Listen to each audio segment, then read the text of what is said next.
Hare Krishna, Krishna Krishna, Hare Rama, Hare Hare Rama, Hare Rama, Rama Rama, Hare Hare. Hare Krishna, Hare Krishna, Krishna Krishna, Hare Hare. Hare Rama, Hare Rama, Krishna Rama Rama, Krishna, Hare Hare Hare. Krishna, Mataji, Hare Krishna, Hare Krishna, Krishna Krishna, Hare Hare. Hare Rama, Hare Rama, Rama Rama, Hare Hare. Hare Hare Krishna, Krishna, Krishna Krishna, Hare Hare. Hare Rama, Hare Rama. Hare Krishna. Hare Hare Krishna, Krishna, Mataji. Hare Krishna. Hare Krishna, Mataji. Hare Krishna. Om Namo Bhagavate Vasudevaya. Om Namo Bhagavate Vasudevaya. Om Namo Bhagavate Vasudevaya. Om Ajnanatirmirandasya Jnananjanashalakaya Chakshurunmilitam Yena Tasmai Shri Gurave Namaha. Namo Vishnupadaya Krishna Preshthaya Bhutale Srimate Bhaktivedanta Swaminiti Namne. Namaste Saraswate Deve Gauravani Pracharine Nirvishesha Shunyavadi Paschatya Desha Tarine. Jaya Shri Krishna Chaitanya Prabhu Nityananda Shri Advaita Gadadhara Shri Vasadi Gaura Bhakta Vrinda. Hare Krishna Krishna Krishna Hare Hare. Hare Rama Rama Rama Hare Hare. Hare Krishna. അപ്പോൾ അഷ്ടാംഗയോഗമാണ് ആറാമത്തെ അധ്യായത്തിലൂടെ നമ്മൾ പഠിക്കുന്നത്. എങ്ങനെയാണ് അഷ്ടാംഗ യോഗ പരിശീലനത്തിലൂടെ ഒരു ഭക്തൻ അല്ലെങ്കിൽ ഒരു യോഗി പരമാത്മ സാക്ഷാത്കാരം നേടുന്നത്. അപ്പോൾ അഷ്ടാംഗ യോഗ പരിശീലിക്കുമ്പോൾ അതിന്റെ പ്രാരംഭഘട്ടത്തെ എങ്ങനെയാണ് വിളിക്കുന്നത്? ആരാണ് പറയുന്നത്? നിങ്ങൾ പുസ്തകം വായിക്കാറുണ്ടോ? അഷ്ടാംഗ യോഗി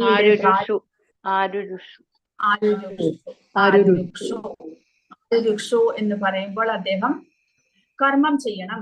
കർമ്മം ചെയ്യുക എന്ന് പറഞ്ഞാൽ ഈ ഭക്തിയുത സേവനം, അത് തന്നെയാണ് കർമ്മമായിട്ട് അവിടെ പറയുന്നത്. അതായത് യമ, നിയമ, ആസന, പ്രാണായാമ, അങ്ങനെ പ്രത്യാഹാരയിലേക്ക് അദ്ദേഹം എത്തണം. അപ്പോൾ യമനിയമങ്ങൾ അത് പ്രധാനമായിട്ടുള്ള കർമ്മങ്ങളാണ്. ചെയ്യേണ്ടതും ചെയ്യരുതാത്തതും ആയിട്ടുള്ള കർമ്മങ്ങൾ.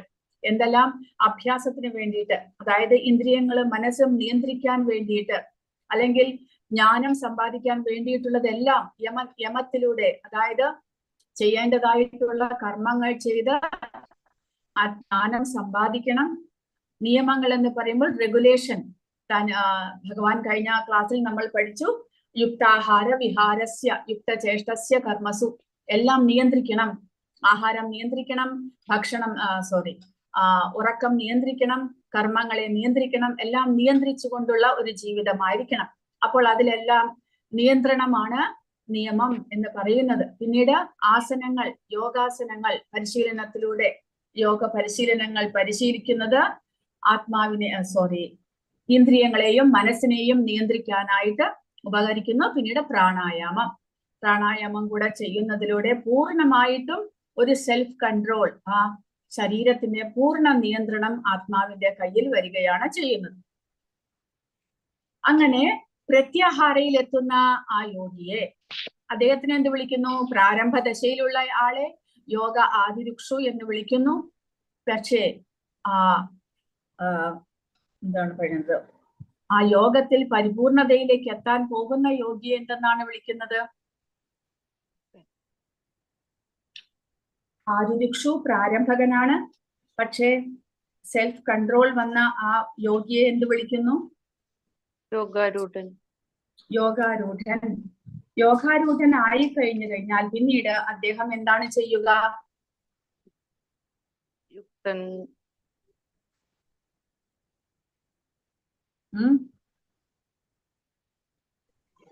യോഗാരൂഢനായി കഴിഞ്ഞാൽ പിന്നീട് അദ്ദേഹത്തിന്റെ ചിട്ടകളൊന്നും അനുസരിക്കേണ്ട കാര്യമില്ല.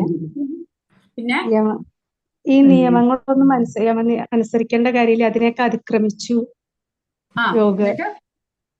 എന്നിട്ട് അദ്ദേഹം എന്താണ് ചെയ്യേണ്ടത്? അഷ്ടാംഗയോഗ പരിശീലനാണ്. അതിൽ 8 യോഗങ്ങൾ, ഇനിയും ബാക്കി 3-4 എണ്ണം ഉണ്ട്. മറ്റുള്ളവരെ ഉപദേശിക്കാണ്ട് അവരുടെ പ്രവർത്തനങ്ങളെ തടയാതെ അവരെയും കൂടി കൃഷ്ണാവബോധത്തിലേക്ക് എത്തിക്കാൻ ശ്രമിക്കണം. ശരിയാണോ? അത് ഭക്തനാണ്. അത് പറ്റുന്നു. അഷ്ടാംഗയോഗി എന്താണ് ചെയ്യേണ്ടത്, സ്വയം എന്താണ് ചെയ്യേണ്ടതെന്നാണ് പറയുന്നത്. നിങ്ങൾ അഷ്ടാംഗയോഗ എടുത്തു നോക്കൂ. എന്തൊക്കെയാണ് അതിന്റെ സ്റ്റെപ്സ്? എന്തൊക്കെയാണ് അഷ്ടാംഗയോഗയുടെ? അതാണ് കയ്യില്. സമാധി അവസാനമാണ് വരുന്നത്. സമാധി അവസാനമാണ് വരുന്നത്. ഇപ്പൊ നമ്മള് യമ, നിയമ, ആസന, പ്രാണായാമ, പ്രത്യാഹാരം എത്തുന്നതോടുകൂടി ആ യോഗി കംപ്ലീറ്റ് ആയിട്ട് ഇന്ദ്രിയങ്ങളെയും മനസ്സിനെയും നിയന്ത്രിക്കുന്ന ഒരു സെൽഫ് കൺട്രോളിൽ വരുന്നു. അത് കഴിഞ്ഞാൽ നമ്മൾ കഴിഞ്ഞ ക്ലാസ്സിൽ പഠിച്ചതാണ്, നിങ്ങൾ ഒന്നും തന്നെ ശ്രദ്ധിക്കുന്നില്ല. ആദ്യം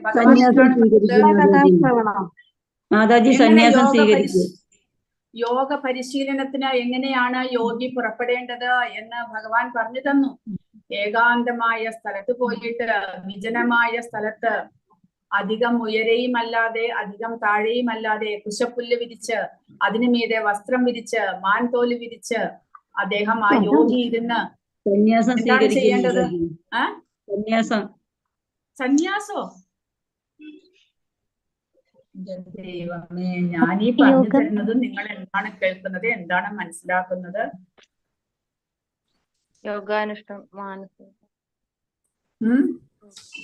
ധ്യാനം, അതീന്ദ്രിയ. ഇപ്പോൾ ഈ അഷ്ടാംഗയോഗ പരിശീലനത്തിലൂടെ യോഗി തന്റെ ഹൃദയത്തിൽ വസിക്കുന്ന പരമാത്മാവിനെ ധ്യാനത്തിലൂടെ സാക്ഷാത്കരിക്കുകയാണ് ചെയ്യുന്നത്. ഈ അധ്യായത്തിന്റെ പേര് തന്നെ എന്താണ്? ധ്യാനയോഗം. അപ്പോൾ അഷ്ടാംഗയോഗയിൽ പ്രധാന സ്റ്റെപ്പാണ് ധ്യാനം. ആ ധ്യാനത്തിലൂടെയാണ് യോഗി ഭഗവാനെ സാക്ഷാത്കരിക്കുന്നത്. അതാണ് ഭഗവാൻ പറയുന്നത്. ധ്യാനം എവിടെ ചെയ്യണം?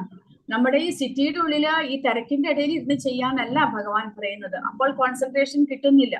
അപ്പോൾ ഭഗവാൻ എന്ത് പറയുന്നു? വിജനമായ സ്ഥലത്തേക്ക് പോകുക, ഏകാന്തമായ സ്ഥലം. അവിടേക്ക് പോയിട്ട് നിങ്ങൾ എന്ത് ചെയ്യണം? ഏകാന്തമായ സ്ഥലത്ത്, ആരുടെയും ആൾതാമസം ഇല്ലാത്ത വിജനമായ സ്ഥലത്ത് പോയിട്ട് നിങ്ങൾ ഒരു പ്രോപ്പർ ആയിട്ടുള്ള പ്ലേസ് കണ്ടുപിടിക്കുക. അവിടെ നിലത്ത് കുശപ്പുല്ല് വിരിക്കുക, അതിനു മീതെ വസ്ത്രം വിരിക്കുക, പിന്നീട് മാൻതോല് വിരിക്കുക. എന്നിട്ട് അതിന് മീതെ ഇരുന്ന് നിങ്ങൾ എന്ത് ചെയ്യണം? മൂക്കിന്റെ തുമ്പിൽ ദൃഷ്ടി ഉറപ്പിച്ച് ഹൃദയത്തെ ഏകാഗ്രമാക്കണം, മനസ്സിനെ ഏകാഗ്രമാക്കുക. എന്നിട്ട് അവിടെ ഭഗവാന്റെ ഏത് രൂപത്തെയാണോ നിങ്ങൾക്ക് ആഗ്രഹമുള്ളത് ആ രൂപത്തെ ധ്യാനിക്കാൻ ആരംഭിക്കുക. ധ്യാനിക്കാൻ ആരംഭിക്കുക എന്ന് പറയുമ്പോൾ നമ്മൾ മനസ്സിലാക്കേണ്ടത് ധാരണ എന്നുള്ള സ്റ്റെപ്പാണ് അത്. പ്രത്യാഹാരം കഴിഞ്ഞാൽ അടുത്തതാണ് ധാരണ.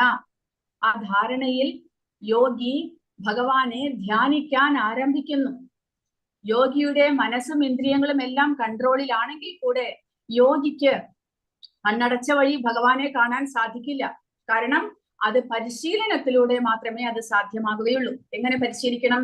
ഹൃദയത്തിൽ ആ ഭഗവാന്റെ രൂപത്തെ, ഒന്നുകിൽ കേശാദിപാദം അല്ലെങ്കിൽ പാദാദികേശം, ഭഗവാന്റെ ആ രൂപത്തെ ഓരോരോ സ്റ്റെപ്പ് ബൈ സ്റ്റെപ്പായിട്ട് ആ യോഗി മനസ്സിൽ ധ്യാനിച്ച് പ്രതിഷ്ഠിക്കണം.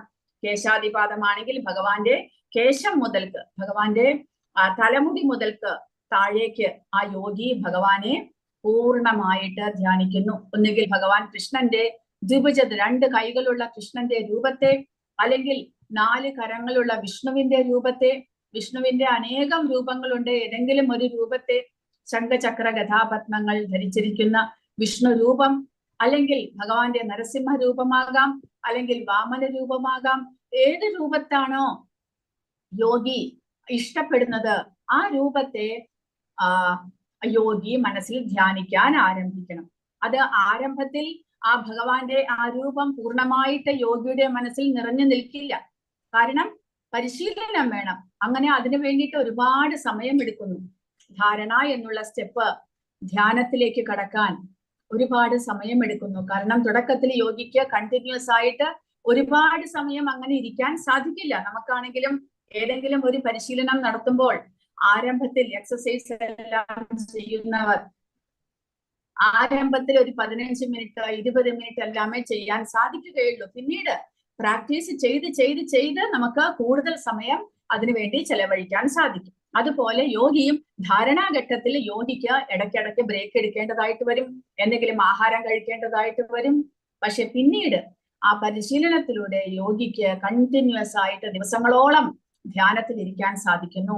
ഭഗവാന്റെ ആ രൂപത്തെ തന്റെ ഹൃദയത്തിൽ എപ്പോഴും പ്രകടം ആക്കാനായിട്ട് യോഗി പരിശീലിച്ചു കൊണ്ടിരിക്കുന്നു. അങ്ങനെ ധാരണയിൽ നിന്ന് ധ്യാനത്തിലേക്ക് യോഗി കടക്കണം. പിന്നീട് ആ ധ്യാനം പരിപൂർണമാകുന്ന അവസ്ഥയാണ് സമാധി. ആ സമാധി അവസ്ഥയിൽ യോഗി കണ്ണടയ്ക്കുമ്പോൾ തന്നെ തന്റെ ഹൃദയത്തിൽ ആ ഭഗവാന്റെ രൂപത്തെ ദർശിക്കാൻ സാധിക്കുന്നു. ആത്മാവിന് തന്റെ സമീപം ഇരിക്കുന്ന പരമാത്മാവിനെ ദർശിക്കാൻ സാധിക്കുന്നു. അപ്പോൾ ഈ ഭാഗത്ത് ഈ സെഷനിൽ നമ്മൾ പഠിക്കുന്നത് പ്രത്യാഹാരം എന്നുള്ള അവസ്ഥയിലേക്ക്, അതായത് ഇന്ദ്രിയങ്ങളെയും മനസ്സിനെയും നിയന്ത്രിച്ച് കഴിഞ്ഞ ക്ലാസ്സിൽ നമ്മൾ പഠിച്ചത് എങ്ങനെയാണ് മനസ്സ് ഏകാഗ്രമാക്കുന്നത്. ഭഗവാൻ അതിന് ഒരു ഉദാഹരണം പറയുന്നു. യഥാ ദീപോ നിവാതസ്ഥോ നേങ്കതേ സോപമാസ്പൃത യോഗിനോ യഥ ചിത്തസ്യ യുഞ്ചതോ യോഗമാത്മനഃ. കാറ്റ് തട്ടാത്ത ഒരിടത്ത് വെച്ച ചാഞ്ചല്യമില്ലാത്ത ദീപനാളം പോലെ ആണ് മനസ്സിനെ നിയന്ത്രിച്ച യോഗി. മനസ്സ് ഏകാഗ്രമാക്കാനായിട്ട് യോഗി പരിശീലിക്കുന്നു. പ്രത്യാഹാരം എന്നുള്ള ആ ഒരു സ്റ്റേജിൽ യോഗിയുടെ മനസ്സ് കാറ്റ് തട്ടാത്ത ഇടത്ത് വെച്ചിട്ടുള്ള ദീപനാളം പോലെ അനങ്ങുകയില്ല. ഏകാഗ്രമായിട്ട് ആ യോഗിക്ക് മനസ്സിനെ നിയന്ത്രിക്കാനായിട്ട് സാധിക്കുന്നു. യോഗി എന്ത് വിചാരിക്കുന്നുവോ അത് മാത്രമേ മനസ്സ് ചിന്തിക്കുകയുള്ളൂ. ആ ഒരു അവസ്ഥയിലേക്ക് മനസ്സിനെ കൊണ്ടുപോകാൻ യോഗിക്ക് സാധിക്കുന്നു. അങ്ങനെ അദ്ദേഹം നിരന്തരം അതീന്ദ്രിയ സത്തയിൽ ധ്യാനമുറപ്പിച്ച് അക്ഷുബ്ധനായിട്ട് നിലകൊള്ളുന്നു. അപ്പോൾ അങ്ങനെ ആ പ്രത്യാഹാരം എന്നുള്ള അവസ്ഥയിലേക്ക് യോഗി മുന്നേറുകയാണ്. ആ അവസ്ഥയിൽ എങ്ങനെയാണ് പരിശീലനം, ധ്യാന പരിശീലനം എങ്ങനെയാണ് എന്ന് ഈ അധ്യായത്തിൽ ഈ സെഷനിൽ ഭഗവാൻ 24 മുതൽ 36 വരെയുള്ള ശ്ലോകങ്ങളിലൂടെ ഭഗവാൻ വിവരിക്കുന്നു. ആ ധ്യാനത്തിലൂടെ സമാധിയിലേക്ക് എങ്ങനെ യോഗിക്ക് പ്രവേശിക്കാൻ സാധിക്കും എന്നാണ് ഇപ്പോൾ പഠിപ്പിക്കുന്നത്. പിന്നെ ഒരു കാര്യം, ഞാൻ ഇത്രയും ചോദ്യങ്ങൾ ചോദിച്ച് കറക്റ്റ് ആയിട്ട് ആരും ഉത്തരം തന്നില്ല.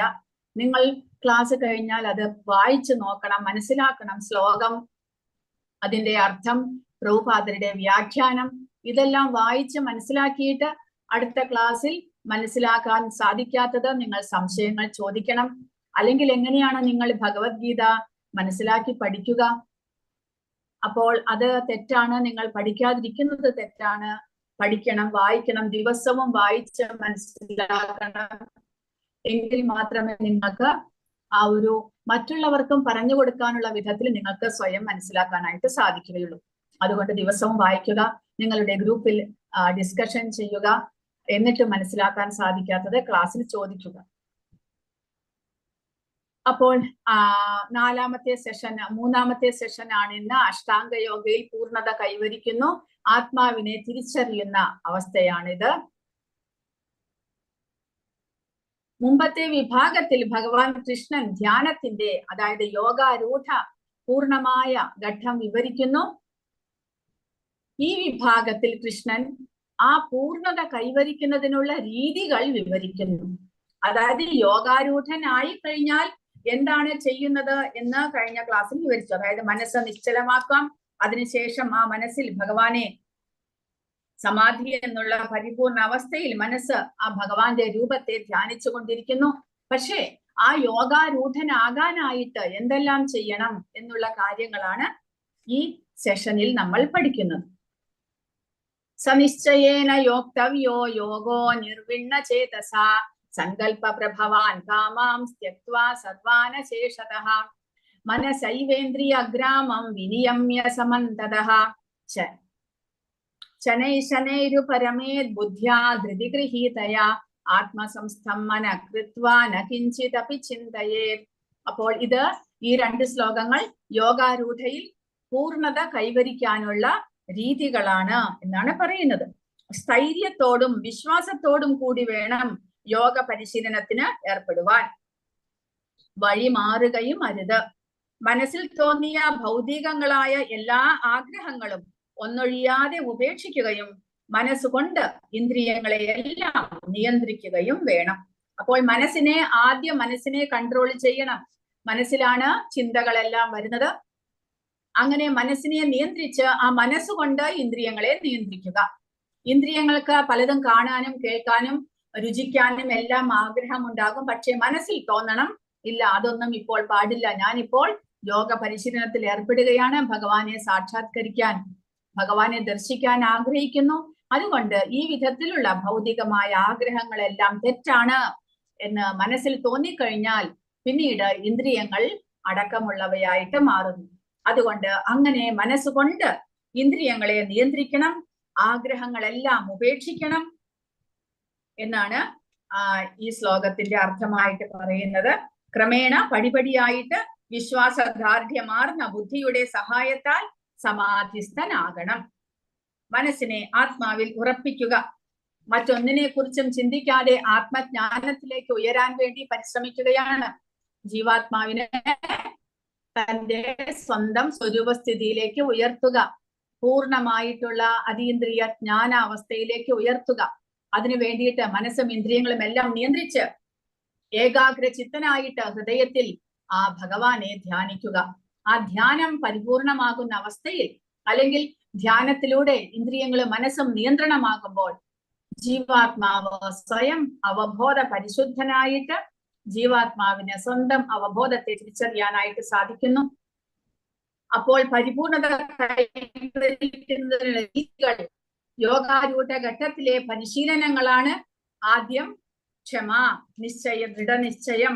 അതായത് കുരുവിയുടെയും ഗരുഡന്റെയും ഉദാഹരണമായിട്ട് ദൃഢനിശ്ചയത്തോടുകൂടി ഭഗവാൻ ഇവിടെ പറയുന്നു, വഴി മാറരുത്, വഴിയുടെ ഒരേ നിശ്ചയത്തോടുകൂടി ദിവസവും ഒരേ കൃത്യസമയത്ത് ഒരേപോലെ പരിശീലനങ്ങൾ നടത്തണം. അല്ലാതെ ഇനി 5 മിനിറ്റ്, നാളെ 10 മിനിറ്റ്, ബാക്കിയുള്ള സമയം ആ ഏകാന്തമായ സ്ഥലങ്ങൾ പരിശോധിച്ച് നടക്കുക, അങ്ങനെയൊന്നുമല്ല. ഒരേ ദിക്കിൽ ഇരുന്നു കൊണ്ട് പരിശീലനം തനിക്ക് ആകുന്ന സമയത്തോളം പരിശീലനം നടത്തി ധ്യാനം പരിശീലിച്ച് വേണം പരിപൂർണതയിലേക്ക് എത്തുവാനായിട്ട്. അതിനുള്ള ദൃഢനിശ്ചയത്തിന് ഉദാഹരണമായിട്ട് പ്രഭുപാദ ഒരു കുരുവിയുടെയും ഗരുഡന്റെയും കഥ പറയുന്നു. എന്താണത്? ആർക്കെങ്കിലും അറിയാമോ അത്? കുരുവിയുടെയും ഗരുഡന്റെയും കഥ, ദൃഢനിശ്ചയത്തിന്റെ കാര്യത്തിൽ. സമുദ്രത്തിന്റെ തീരത്ത് മുട്ടയിട്ടു. ഭഗവാൻ സംരക്ഷിക്കുമെന്ന പൂർണ്ണ വിശ്വാസം ഉണ്ടായിരുന്നു കുരുവിക്ക്. പക്ഷെ മുട്ടകളെല്ലാം സമുദ്രം എടുത്തു. കുരുവി തിരിച്ചു വന്നപ്പോ മുട്ടകളൊന്നും കാണാനില്ല. അപ്പൊ കുരുവി അതിന്റെ ചെറിയ കൊക്കുകൊണ്ട് ഈ സമുദ്രത്തിലെ ജലം ഞാൻ കുടിച്ച് വറ്റിക്കും, എന്നിട്ട് എന്റെ മുട്ടകൾ വീണ്ടെടുക്കുന്നുള്ള ആഗ്രഹത്തോടെ ചെറിയ കൊക്കുകൊണ്ട് വെള്ളം ഇങ്ങനെ കുടിക്കാൻ തുടങ്ങി. അപ്പൊ ഇത് കണ്ടിട്ട് ഗരുഡന് വിഷമായി. ഗരുഡൻ വന്ന് വരുണനോട് പറഞ്ഞു, ഇനി മുട്ട തിരിച്ചു കൊടുത്തില്ലെങ്കിൽ ഇനി ഞാനായിരിക്കും ഈ സമുദ്രം വറ്റിക്കുക എന്ന് പറഞ്ഞു. അങ്ങനെ ഗരുഡൻ സമുദ്രം മുട്ടകളൊക്കെ തിരിച്ചു കൊടുത്തു. അപ്പൊ ദൃഢനിശ്ചയത്തിനുള്ള കുരുവിയുടെ ദൃഢനിശ്ചയം ആണ് ഇവിടെ ഇതിനെല്ലാം കാരണം. ശരിയാണോ മാതാജി? അപ്പോൾ കുരുവിയുടെ ദൃഢനിശ്ചയത്തിന് കാരണം എന്ത് സംഭവിച്ചു? ആ കുരുവികളുടെ പക്ഷികളുടെ രാജാവായിട്ടുള്ള ഗരുഡന്റെ സഹായം കുരുവിക്ക് ലഭിച്ചു. അതാണ് അവിടെ നമ്മൾ പ്രധാനമായിട്ട് മനസ്സിലാക്കേണ്ടത്. അതായത് ദൃഢനിശ്ചയത്തോടുകൂടി നമ്മുടെ ഏത് യോഗ പരിശീലനമാണെങ്കിലും നമ്മൾ ഏത് കാര്യവും ദൃഢനിശ്ചയത്തോടു കൂടി നമ്മൾ മുന്നോട്ട് കൊണ്ടുപോകുമ്പോൾ നമുക്ക് ഭഗവാന്റെ സഹായം ലഭിക്കുന്നു. കാരണം ഭക്തിയുത സേവനങ്ങൾ ചെയ്ത് ഭഗവാനെ സാക്ഷാത്കരിക്കുക, അല്ലെങ്കിൽ ഭഗവാന്റെ പരമപദം പോകുക, ഭഗവാനുമായിട്ട് ബന്ധപ്പെടുക, ഇതെല്ലാം നമ്മുടെ ആഗ്രഹമാണ്. അതിനു വേണ്ടിയിട്ട് നമ്മൾ പരിശ്രമിക്കുന്നു. പരിശ്രമിക്കാൻ മാത്രമേ നമുക്ക് സാധിക്കുകയുള്ളൂ. പക്ഷേ നമ്മളുടെ ആ സാക്ഷാത്കാരം പരിപൂർണതയിലേക്ക് നമ്മൾ എത്തണമെങ്കിൽ ഭഗവാന്റെ അനുഗ്രഹം വേണം. അപ്പോൾ നമ്മുടെ ദൃഢനിശ്ചയവും നമ്മുടെ ആ ഒരു ആത്മാർത്ഥതയും നമ്മുടെ ഭക്തിയും അതെല്ലാം കണ്ടിട്ട് ഭഗവാൻ നമ്മളെ സഹായിക്കണം. അതിനു വേണ്ടിയിട്ട് നമ്മൾ പരിശ്രമിക്കുക. കാരണം ഭഗവാന്റെ അനുഗ്രഹമില്ലാതെ ഒന്നും തന്നെ നടക്കുകയില്ല. അപ്പോൾ ഇവിടെ ദൃഢനിശ്ചയത്തിന് ഉദാഹരണം കുരുവി എന്ന് പറയുന്നത്, കുരുവിക്ക് തന്റെ മുട്ടകളെ തിരിച്ചു വേണമായിരുന്നു, ആരും സഹായിക്കാൻ വന്നില്ല. സമുദ്രത്തോട് അഭ്യർത്ഥിച്ചപ്പോൾ സമുദ്രം മുട്ട തിരിച്ചു കൊടുക്കാൻ തയ്യാറായില്ല. കാരണം ഈ കുരുവി പറയുന്നത് ഞാൻ എന്തിനാണ് കേൾക്കേണ്ടത് എന്ന് പറഞ്ഞ് സമുദ്രം കുരുവിയെ ഇഗ്നോർ ചെയ്തു. അതുപോലെ നമുക്കും ഭൗതികതയിൽ നമ്മുടെ ആഗ്രഹം സാധിക്കാൻ, നമ്മുടെ ആ ആത്മാർത്ഥമായ പ്രയത്നം കണ്ട് നമ്മളെ അതിൽ മുന്നോട്ട് പോകാൻ സഹായിക്കാൻ ചിലപ്പോൾ ആരും ഉണ്ടായിരിക്കില്ല. നമുക്ക് ഒരുപാട് തടസ്സങ്ങൾ ഉണ്ടാകാം ഈ വഴിയിൽ, തീർച്ചയായിട്ടും ഉണ്ടാകാം. കാരണം ഇത് ഭൗതിക പ്രകൃതിയാണ്, എല്ലാവരും സ്വാർത്ഥരാണ്, എല്ലാവരും മായയ്ക്ക് വശംവദരാണ്. അതുപോലെ നമ്മളും മായയ്ക്ക് വശംവദരാണ്. നമുക്ക് ഒരുപാട് സെൽഫായിട്ട് മനസ്സുകൊണ്ട് ഇന്ദ്രിയങ്ങൾ കൊണ്ട് ഒരുപാട് തടസ്സങ്ങൾ ഉണ്ടാകാം. എങ്കിലും ആത്മാവ് ദൃഢനിശ്ചയത്തോടുകൂടി തനിക്ക് മോചനം വേണം എന്നുള്ള ദൃഢനിശ്ചയത്തോടുകൂടി മനസ്സിനെയും ഇന്ദ്രിയങ്ങളെയും നിയന്ത്രിക്കാനും ആ ബുദ്ധി ഉപയോഗിച്ച് താൻ ആഗ്രഹിക്കുന്ന പാതയിലൂടെ മുന്നേറാനും ആത്മാവ് പരിശ്രമിച്ചാൽ എന്ത് സംഭവിക്കുന്നു? എങ്ങനെയാണോ കുരുവിക്ക് ഗരുഡന്റെ സഹായം ലഭിച്ചത്, അതുപോലെ ഭഗവാന്റെ സഹായം ആ ആത്മാവിനും ലഭിക്കുന്നു, നമുക്ക് ഓരോരുത്തർക്കും ലഭിക്കുന്നു. നമുക്ക് ആ പാതയിലൂടെ മായയെ മറികടന്ന്, കാരണം മായ ഭഗവാൻ അധീനതയാണ്. മായ ഒരിക്കലും ഭഗവാന് അതീതനല്ല. ഭഗവാന്റെ അധീനതയിലാണ് മായ. അപ്പോൾ ഭഗവാൻ അനുഗ്രഹിച്ചാൽ, നമ്മളെ അനുഗ്രഹിച്ചാൽ മായയ്ക്ക് പിന്നീട് വഴിമാറി തരിക മാത്രമേ നിവൃത്തിയുള്ളൂ. അപ്പോൾ അങ്ങനെ നമുക്ക് ആ ഭഗവാന്റെ അനുഗ്രഹത്താൽ പരിപൂർണതയിലേക്ക് മുന്നേറാൻ സാധിക്കും. അതുപോലെ യോഗിയുടെ കാര്യമാണ് ഇവിടെ പറയുന്നത്. ക്ഷമയോടുകൂടി, അതായത് ഒരു ദിവസം 2 ദിവസം അല്ലെങ്കിൽ 1 മാസം 2 മാസം അല്ലെങ്കിൽ 1 വർഷം 2 വർഷം കൊണ്ട് യോഗിക്ക് പരിപൂർണതയിലേക്ക് എത്താൻ സാധിക്കില്ല. യോഗി കണ്ടിന്യൂസ് ആയിട്ട് ഇടയ്ക്ക് ഒരുപാട് വർഷങ്ങൾ പരിശ്രമിക്കേണ്ടി വരും. കാരണം തന്റെ ഹൃദയത്തിൽ ആ ഭഗവാനെ പ്രതിഷ്ഠിക്കാൻ, തനിക്ക് ദർശിക്കാൻ സാധിക്കാനായിട്ട് ഒരുപാട് വർഷങ്ങൾ പരിശ്രമിക്കേണ്ടി വരും. പക്ഷേ ഒരിക്കലും ദൃഢനിശ്ചയം ഉപേക്ഷിച്ച്, ആ ക്ഷമ ഉപേക്ഷിച്ച് യോഗി ഇതെല്ലാം എനിക്ക് പറ്റില്ല എന്ന് പറഞ്ഞുകൊണ്ട് വഴി മാറാൻ പാടില്ല എന്ന് ഭഗവാൻ പറയുന്നു. ക്ഷമയോടുകൂടി പരിശീലനം നടത്തുക, ദൃഢനിശ്ചയത്തോടുകൂടി പരിശീലനം നടത്തുക, വ്യതിയാനം കൂടാതെ പരിശീലനം നടത്തുക. പിന്നെയോ വിശ്വാസം, ആത്മവിശ്വാസം പുലർത്തുക. കഠിനമായ സ്ഥിരോത്സാഹത്തോടെ ആ പാത പിന്തുടരുക. മനസ്സുകൊണ്ട് ഇന്ദ്രിയങ്ങളെ നിയന്ത്രിക്കുക. മാനസിക സങ്കലനത്തിൽ നിന്ന് ജനിച്ച എല്ലാ ഭൗതിക മോഹങ്ങളും ഉപേക്ഷിക്കുക. കാരണം മനസ്സിലോ ഇന്ദ്രിയങ്ങൾക്കും പല വിധത്തിലുള്ള, അതായത് തുടക്കത്തിൽ ധ്യാനം ആരംഭിക്കുമ്പോൾ പല വിധത്തിൽ മായ നമ്മളെ പരീക്ഷിച്ചു എന്ന് വരാം. അതായത് ആ യോഗിയെ പരീക്ഷിച്ചു എന്ന് വരാം.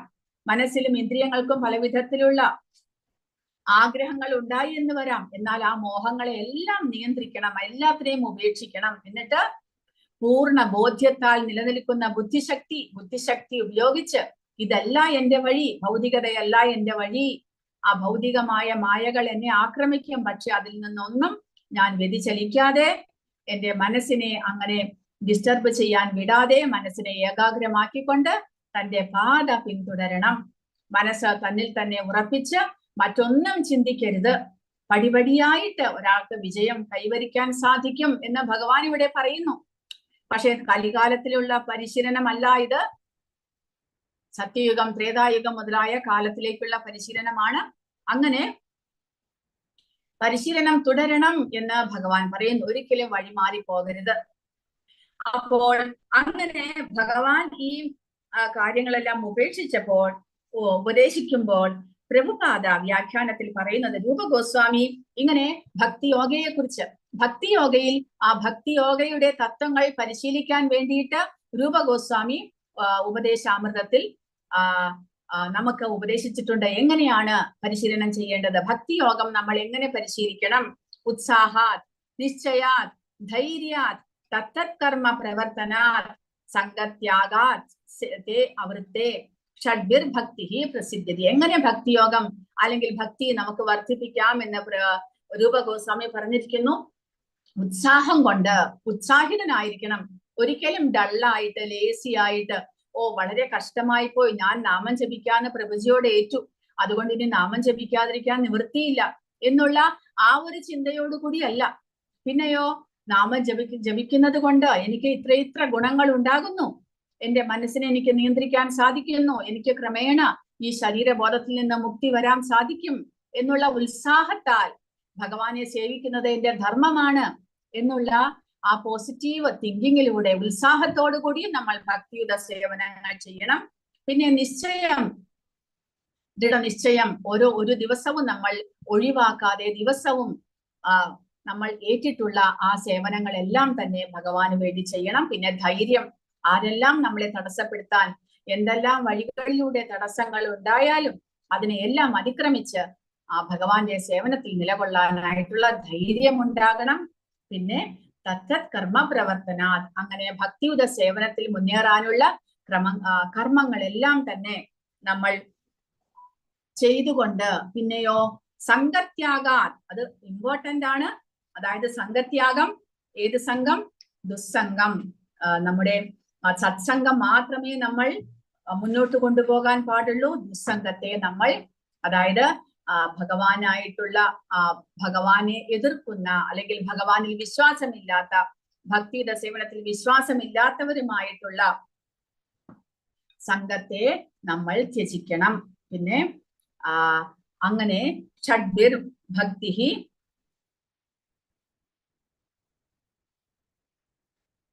പിന്നെ തേ ആവൃത്തെ എന്ന് പറയും. സംഘത്യാഗ ആവൃത്തെ, അതായത് ഇവിടെ കൊടുത്തിരിക്കുന്നത് നമ്മുടെ മുൻകാലത്തിലുള്ള ആചാര്യന്മാരുടെ കാലടികളെ പിന്തുടർന്ന് അങ്ങനെ ഉള്ള 6 കാര്യങ്ങൾ ഫോളോ ചെയ്തുകൊണ്ട് നമുക്ക് ഭക്തിയുത സേവനത്തെ മുന്നോട്ട് കൊണ്ടുപോകാനായിട്ട് സാധിക്കും. അപ്പോൾ ഇവിടെ ഭഗവാൻ അതുപോലെ തന്നെ കാര്യങ്ങളാണ് പറഞ്ഞിരിക്കുന്നത്. സ്ഥൈര്യത്തോടു കൂടി, വിശ്വാസത്തോടു കൂടി യോഗ പരിശീലനത്തിൽ ഏർപ്പെടണം. ഇന്ദ്രിയങ്ങളെയും മനസ്സിനെയും നിയന്ത്രിക്കണം.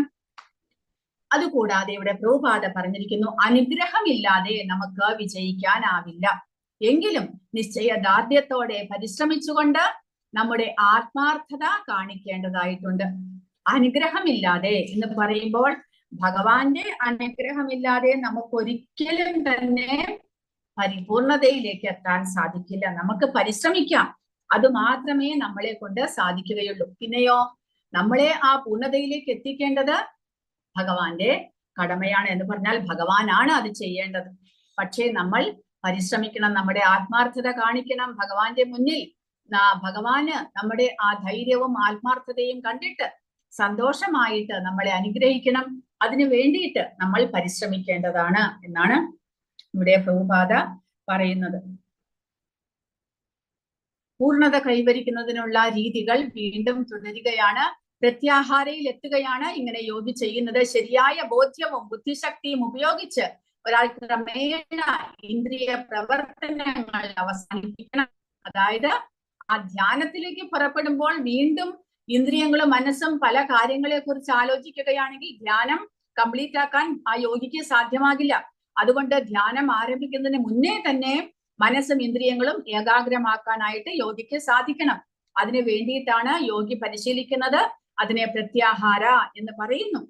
അങ്ങനെ സമാധി എന്നുള്ള അവസ്ഥയിൽ മനസ്സിനെ സ്വയം എങ്ങനെ ഉറപ്പിക്കാം എന്ന് സമാധി എന്നുള്ള അവസ്ഥയെ സൂചിപ്പിക്കുന്നു. ബോധ്യം, ധ്യാനം, ഇന്ദ്രിയങ്ങളുടെ വിരാമം എന്നിവയിലൂടെ ഒരാൾക്ക് ഈ ഘട്ടത്തിലെത്താം.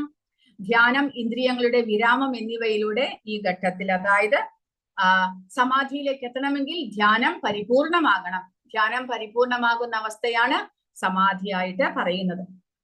ഇനി സമാധി ഘട്ടത്തിന്റെ സവിശേഷതകൾ നേരിട്ട് നിറവേറ്റുന്നു. ഏതിൽ?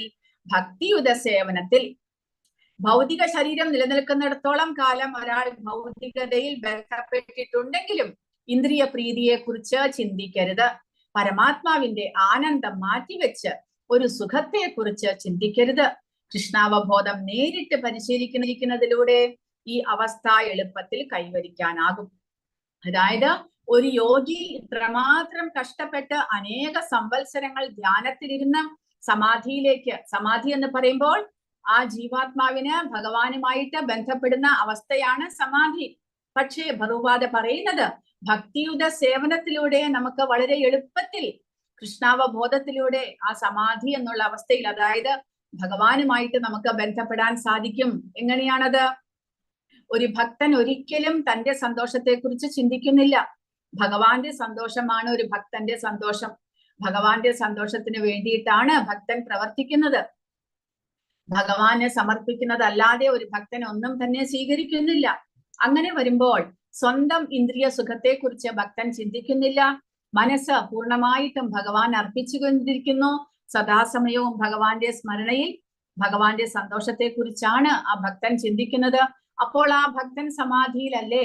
അതാണ് പ്രഭുപാദ ചോദിക്കുന്നത്. അപ്പോൾ കൃഷ്ണാവബോധം ഇതുപോലെ വളരെയധികം ക്ലേശങ്ങൾ അനുഭവിച്ച് ചെയ്യാനുള്ളതല്ല. കൃഷ്ണാവബോധം വളരെ എളുപ്പത്തിൽ സന്തോഷത്തോടുകൂടി ഭഗവാന്റെ സന്തോഷത്തിനായിക്കൊണ്ട് കർമ്മങ്ങൾ ചെയ്ത് നമുക്ക് വളരെ വേഗത്തിൽ ആ സമാധി എന്ന് പറയുന്ന അവസ്ഥയെ നമുക്ക് കൈവരിക്കാനാകും എന്നാണ് പ്രഭുപാദ പറയുന്നത്.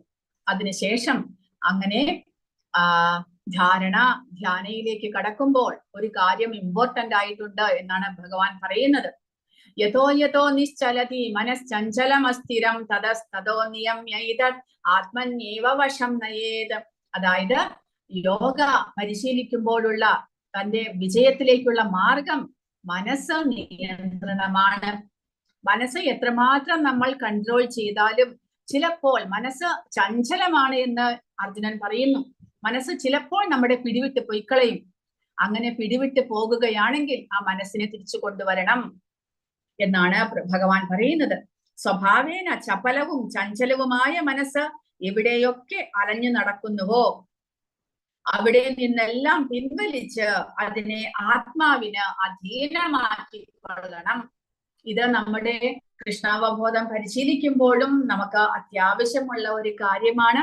കാരണം നമ്മൾ ഹരേ കൃഷ്ണ മഹാമന്ത്രം ജപിക്കുമ്പോൾ ഭഗവാനെ സ്മരിച്ചുകൊണ്ട് ഉറക്കെ ചൊല്ലണം, ചെവിയിൽ ആ ശബ്ദം കേൾക്കണം എന്നെല്ലാം പറയുമെങ്കിലും നമ്മുടെ മനസ്സ് പല ദിക്കിലേക്കും ഓടിക്കൊണ്ടേയിരിക്കും.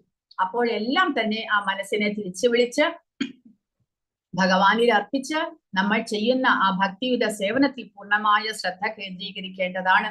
അങ്ങനെ അതിലൂടെ മാത്രമേ വളരെ എളുപ്പത്തിൽ നമുക്ക് ഭഗവാനുമായിട്ട് ബന്ധപ്പെടാനായിട്ട് സാധിക്കുകയുള്ളൂ.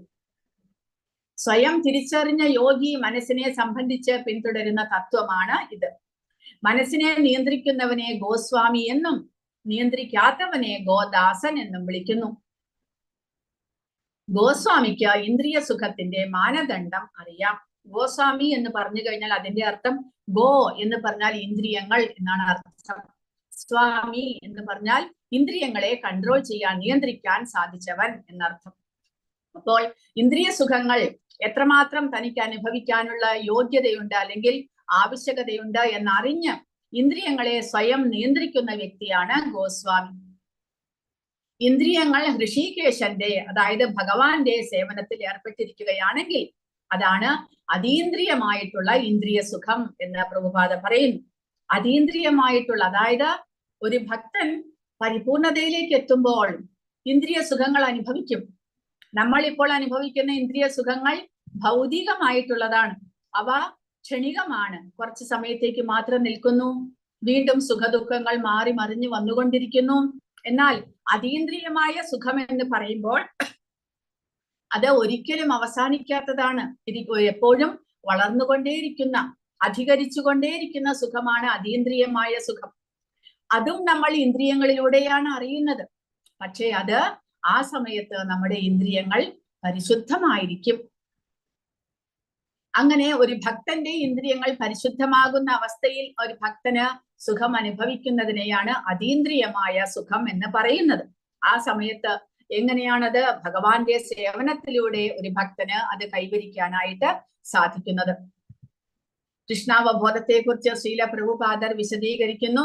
കൃഷ്ണനെ ശുദ്ധീകരിച്ച ഇന്ദ്രിയങ്ങളോടെ സേവിക്കുന്നതിനെ കൃഷ്ണാവബോധം എന്ന് വിളിക്കുന്നു. അപ്പോൾ കൃഷ്ണാവബോധം എന്ന് പറയുമ്പോൾ നമ്മുടെ അവബോധം പരിശുദ്ധമായിട്ട് കൃഷ്ണനിലേക്ക് ആ ബോധം മാറുന്നതാണ്. ഇപ്പോൾ നമ്മുടെ അവബോധം ശരീരബോധത്തിലാണ്. ആ അവബോധത്തിന് നമ്മുടെ ശരീരത്തിന്റെ സുഖദുഃഖങ്ങളെ കുറിച്ച് മാത്രമേ അറിയൂ, ഭഗവാനെ കുറിച്ച് അറിഞ്ഞുകൂടാ. അതാണ് നമ്മൾ എപ്പോഴും ശരീരത്തെ കുറിച്ച് മാത്രം ചിന്തിച്ചു കൊണ്ടിരിക്കുന്നത്. എന്നാൽ അവബോധം പരിശുദ്ധമായി ഭഗവാനെ കുറിച്ച് ചിന്തിക്കാൻ ആരംഭിക്കുമ്പോൾ ശരീരത്തെ മറന്നു പോകുന്നു അവബോധം. പിന്നെയോ ഭഗവാനെ കുറിച്ച് മാത്രമേ ആ അവബോധം ചിന്തിക്കുന്നുള്ളൂ. അങ്ങനെ ഇന്ദ്രിയങ്ങളെയും മനസ്സിനെയും പരിശുദ്ധമാക്കാനായിട്ടും സാധിക്കുന്നു. അങ്ങനെ ഇന്ദ്രിയങ്ങളെ പൂർണ്ണ നിയന്ത്രണത്തിലാക്കുന്ന രീതിയാണിത്. അതാണ് യോഗാഭ്യാസത്തിന്റെ ഏറ്റവും ഉയർന്ന പൂർണ്ണത. അപ്പോൾ കൃഷ്ണാവബോധത്തിലൂടെ നമ്മുടെ ഇന്ദ്രിയങ്ങളെ കൊണ്ട് ഭഗവാനെ സേവിക്കുന്നതിലൂടെ വളരെ എളുപ്പത്തിൽ ഈ യോഗി കൈവരിക്കുന്ന ആ പരിശുദ്ധമാകുന്ന അവസ്ഥയെ ഒരു ഭക്തന് കൈവരിക്കാൻ സാധിക്കുന്നു വളരെ എളുപ്പത്തിൽ. യോഗിക്ക് ഈ പ്രത്യാഹാരം കഴിഞ്ഞ് ധ്യാനത്തിൽ എത്തിക്കഴിഞ്ഞാൽ മാത്രമേ ഭഗവാനെ സ്മരിക്കാനും സ്വയം ആ ഭഗവാനെ മനസ്സിലാക്കാനും സാധിക്കുന്നുള്ളൂ. എന്നാൽ കൃഷ്ണാവബോധത്തിലുള്ള ഒരു ഭക്തന് വളരെ എളുപ്പത്തിൽ ഭഗവാന്റെ സേവനങ്ങൾ ചെയ്ത് ആ അവസ്ഥ കൈവരിക്കാൻ സാധിക്കും എന്നാണ് പ്രഭുപാദ ഇവിടെ പറയുന്നത്. അങ്ങനെ ബ്രഹ്മഭൂത അവസ്ഥയിലേക്ക് ആ യോഗി ഉയരുന്നതാണ് 27ാമത്തെ ശ്ലോകം. പ്രശാന്ത മനസംഹേനം യോഗിനം സുഖമുത്തമം ഉപൈതി ശാന്തരജസം ബ്രഹ്മഭൂതമകൽമഷം. അതായത് സ്വയം തിരിച്ചറിയുന്നു യോഗി, ഞാൻ ആത്മാവാണ്, ശരീരമല്ല എന്നുള്ള ആ ഒരു അതീന്ദ്രിയമായ അവസ്ഥയെ പ്രാപിക്കുന്നു. ബ്രഹ്മജ്ഞാനം അല്ലെങ്കിൽ ആത്മജ്ഞാനം, ആത്മസാക്ഷാത്കാരം എന്നെല്ലാം പറയുന്ന അവസ്ഥയിലേക്ക് ആ യോഗി എത്തിച്ചേരുന്നു, ആത്മാവിനെ തിരിച്ചറിയുന്നു. അപ്പോൾ യമ, നിയമ, ആസന, പ്രാണായാമ ഇത് 4 ഇന്ദ്രിയങ്ങളെയും മനസ്സിനെയും നിയന്ത്രിക്കാൻ വേണ്ടിയിട്ട് ചെയ്യുന്ന പരിശീലനമാണ്. പല വിധത്തിലുള്ള പരിശീലനങ്ങളിലൂടെ, അതായത് ശ്രവണം, കീർത്തനം, സ്മരണം മുതലായിട്ടുള്ള ഭഗവത് ഭക്തിയുത സേവനം, അതുകൂടാതെ യോഗ അഭ്യാസങ്ങൾ, പ്രാണായാമം ഇവയെല്ലാം ചെയ്ത് ഇന്ദ്രിയങ്ങളെയും മനസ്സിനെയും നിയന്ത്രിച്ച് പ്രത്യാഹാരം എന്നുള്ള അവസ്ഥയിലേക്ക് എത്തിക്കഴിഞ്ഞാൽ പിന്നീട് ആ യോഗി ഏകാന്തമായ സ്ഥലത്ത് പോയിട്ട് ധ്യാനം പരിശീലിക്കാൻ ആരംഭിക്കുന്നു. അങ്ങനെ പൂർണ്ണമായിട്ടും തന്റെ മനസ്സിനെയും ഇന്ദ്രിയങ്ങളെയും നിയന്ത്രിച്ച് പരിശുദ്ധനാകുന്ന അവസ്ഥ, അതായത് പാപകർമ്മങ്ങളെല്ലാം നീങ്ങി അവബോധം പരിശുദ്ധമാകുമ്പോൾ ആ ജീവാത്മാവിന് തന്നെ കുറിച്ചുള്ള ആ ജ്ഞാനം സ്വയം വെളിവാകുന്നു. അതാണ് അഹം ബ്രഹ്മാസ്മി എന്നുള്ള അവസ്ഥ. ഞാൻ ഈ ശരീരമല്ല, ഞാൻ ആത്മാവാണ് എന്നുള്ള ആ ഒരു ജ്ഞാനം കൈവരിക്കുന്ന അവസ്ഥ, പരിപൂർണമായിട്ട് പരിശുദ്ധമാകുന്ന അവസ്ഥ, അതാണ് ബ്രഹ്മഭൂത വേദി എന്നാണ് പറയുന്നത്. ബ്രഹ്മഭൂത വേദിയുടെ നിർവചനം ഭൗതിക മലിനീകരണത്തിൽ നിന്ന് മുക്തം, അതായത് പാപകർമ്മങ്ങളെല്ലാം നീങ്ങി അവബോധം തെളിഞ്ഞ വെള്ളം പോലെ പരിശുദ്ധമാകുന്നു ആ അവസ്ഥ. കൂടാതെ ഭഗവാന്റെ അതീന്ദ്രിയ സേവനത്തിൽ സ്ഥിതി ചെയ്യുന്ന അവസ്ഥ. അങ്ങനെ ആത്മാവ് പരിശുദ്ധമാകുമ്പോൾ, തന്നെ കുറിച്ചുള്ള അറിവ് ലഭിക്കുമ്പോൾ ആ ആത്മാവ് പരിശുദ്ധമായ അവസ്ഥയിൽ ഭഗവാന്റെ ഭക്തിയുത സേവനം ആരംഭിക്കുന്നു. ആത്മാവ് പരിശുദ്ധമായാൽ മാത്രം പോരാ പരിപൂർണതയിലേക്ക് എത്തുവാൻ. പിന്നെയോ ആ പരിശുദ്ധനായ ആത്മാവ് തന്റെ ധർമ്മം എന്ത് എന്ന് മനസ്സിലാക്കിക്കൊണ്ട് തന്റെ സമീപം വസിക്കുന്ന ആ പരമാത്മാവിനെ ഭക്തിയുത സേവനത്തിലൂടെ എങ്ങനെ സ്മരണം, ഭഗവാനെ സദാ സ്മരിച്ചുകൊണ്ട് ഭഗവാനെ സേവിക്കുന്നു. അതാണ് 18ാമത്തെ അധ്യായത്തിൽ ഭഗവാൻ പറയുന്നത്, ബ്രഹ്മഭൂത പ്രസന്നാത്മാ ന ശോചതി ന കാംക്ഷതി. ബ്രഹ്മഭൂത സ്ഥിതിയിലേക്ക് എത്തിയ ആ മനുഷ്യൻ സദാസമയവും പ്രസന്നനായിരിക്കും, ആനന്ദഭൂതനായിരിക്കും. കാരണം ആത്മാവിന്റെ അതീന്ദ്രിയ സ്ഥിതിയാണ് സദാസമയവും ആനന്ദമായ അവസ്ഥ. ശരീരത്തിനുണ്ടാകുന്ന ക്ലേശങ്ങളൊന്നും അനുഭവിക്കുന്നില്ല, സദാസമയവും മുക്തനാണ്, ആനന്ദമായ അവസ്ഥ.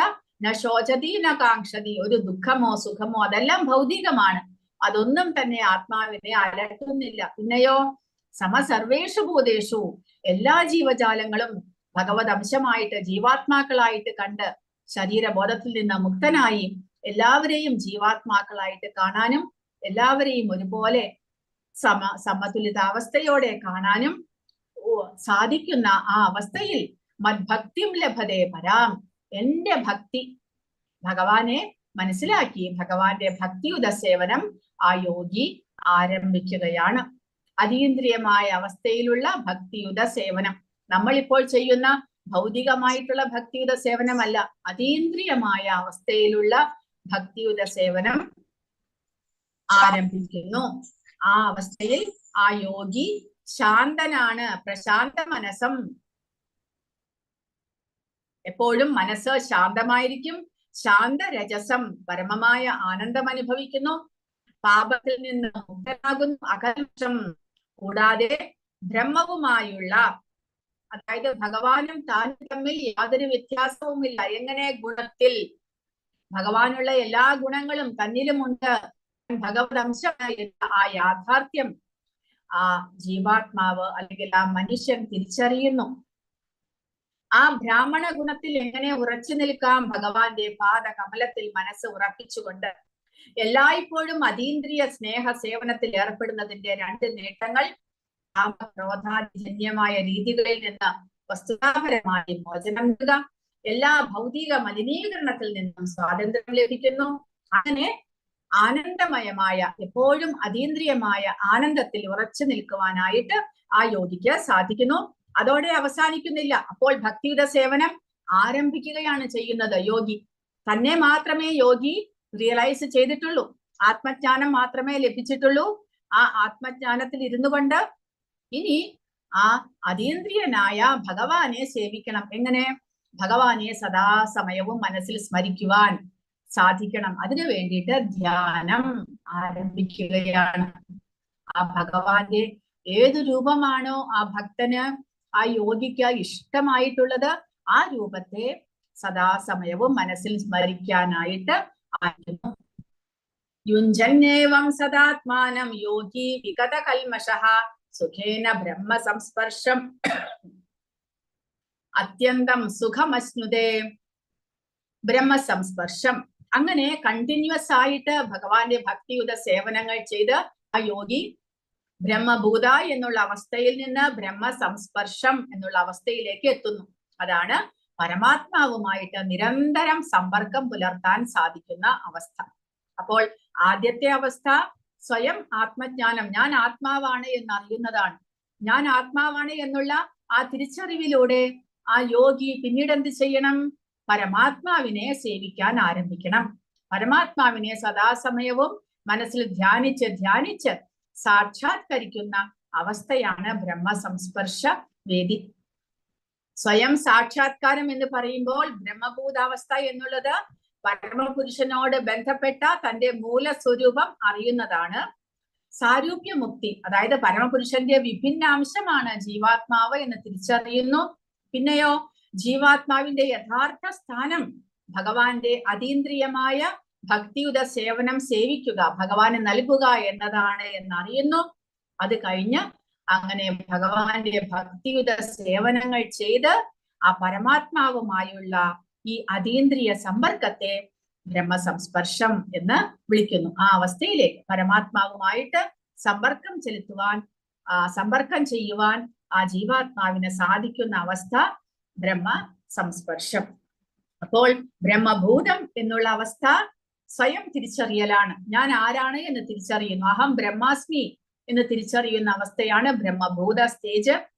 ബ്രഹ്മസംസ്പർശം എന്ന് പറയുമ്പോൾ ആ താന്റെ യജമാനനായിട്ടുള്ള ആ പരമാത്മാവിനെയും കൂടി തിരിച്ചറിയുന്ന അവസ്ഥ. സർവഭൂതസ്ഥമാത്മാനം സർവഭൂതാനി ചാത്മനി ഈക്ഷതേ യോഗയുക്താത്മാ സർവത്ര സമദർശനഃ. ഒരു യഥാർത്ഥ യോഗി സർവജീവികളിലും എന്നെ കാണുന്നു. അങ്ങനെ ആ ജീവാത്മൻ, നമുക്കിപ്പോൾ മറ്റുള്ള ജീവജാലങ്ങളെ കാണുമ്പോൾ അവരുടെ ഹൃദയത്തിൽ വസിക്കുന്ന പരമാത്മാവിനെ കാണാൻ, ദർശിക്കാൻ സാധിക്കുന്നില്ല. കാരണം നമ്മൾ സ്വയം മോചിതരായിട്ടില്ല, മുക്തന്മാരായിട്ടില്ല. എന്നാൽ സ്വയം മുക്തനായ ഒരു മനുഷ്യന്, ആത്മജ്ഞാനം ലഭിച്ച ഒരു വ്യക്തിക്ക് എല്ലാ ജീവജാലങ്ങളിലും പരമാത്മാവിനെ ദർശിക്കാൻ സാധിക്കുന്നു. സർവഭൂതസ്ഥം ആത്മാനം, എല്ലാ ജീവജാലങ്ങളിലും ആ ജീവാത്മാവിനെ ദർശിക്കാനും പരമാത്മാവിനെ ദർശിക്കാനും സാധിക്കുന്നു. കൂടാതെ അയാൾ സർവഭൂതാനി ചാത്മനി, എല്ലാ ജീവജാലങ്ങളും ഭഗവാനിൽ അടങ്ങിയിരിക്കുന്നു എന്നുള്ള അറിവും ആ ഭക്തന്, ആ യോഗിക്ക് സാധിക്കുന്നു. ആത്മസാക്ഷാത്കാരം സിദ്ധിച്ചവൻ പരമപുരുഷനായ എന്നെ എവിടെയും കണ്ടെത്തും. അങ്ങനെയാണ് പ്രഹ്ലാദ കുമാരന് എന്ത് സംഭവിച്ചത്? ആ ഹിരണ്യകശിപു ചോദിച്ചപ്പോൾ എല്ലാ ചരാചരങ്ങളിലും ആ പരമാത്മാവിനെ ദർശിക്കാനായിട്ട് സാധിച്ചത്. അതുകൂടാതെ 5-ാമത്തെ അധ്യായത്തിൽ ഭഗവാൻ പറയുന്നുണ്ട്, 18-ാമത്തെ ശ്ലോകം, 5-ാമത്തെ അധ്യായത്തിന്റെ 18-ാമത്തെ ശ്ലോകം ഈ ഒരു കാഴ്ചപ്പാടാണ് പറയുന്നത്. എന്താണത്? ആരാണ് പറയുക? നിങ്ങൾ ശ്ലോകം പഠിക്കുന്നുണ്ടോ? പുസ്തകം നോക്കി പറയണ്ട. 5-ാമത്തെ അധ്യായത്തിലെ 18-ാമത്തെ ശ്ലോകം കാണാപ്പാടം അറിയില്ല. കൃഷ്ണ. ഹരേ കൃഷ്ണ മാതാജി. വിദ്യാവിനയ സമ്പന്നെ ബ്രഹ്മണേ ഗവിഹസ്തി ഗുരുചൈവ ശോഭാഗേ ച പണ്ഡിത സമദർശിന. ഒരു വിദ്യാവിനയ സമ്പന്നനായിട്ടുള്ള വിദ്യ നേടി, അതായത് ആത്മജ്ഞാനം നേടിയ ഒരു ബ്രാഹ്മണനെയും,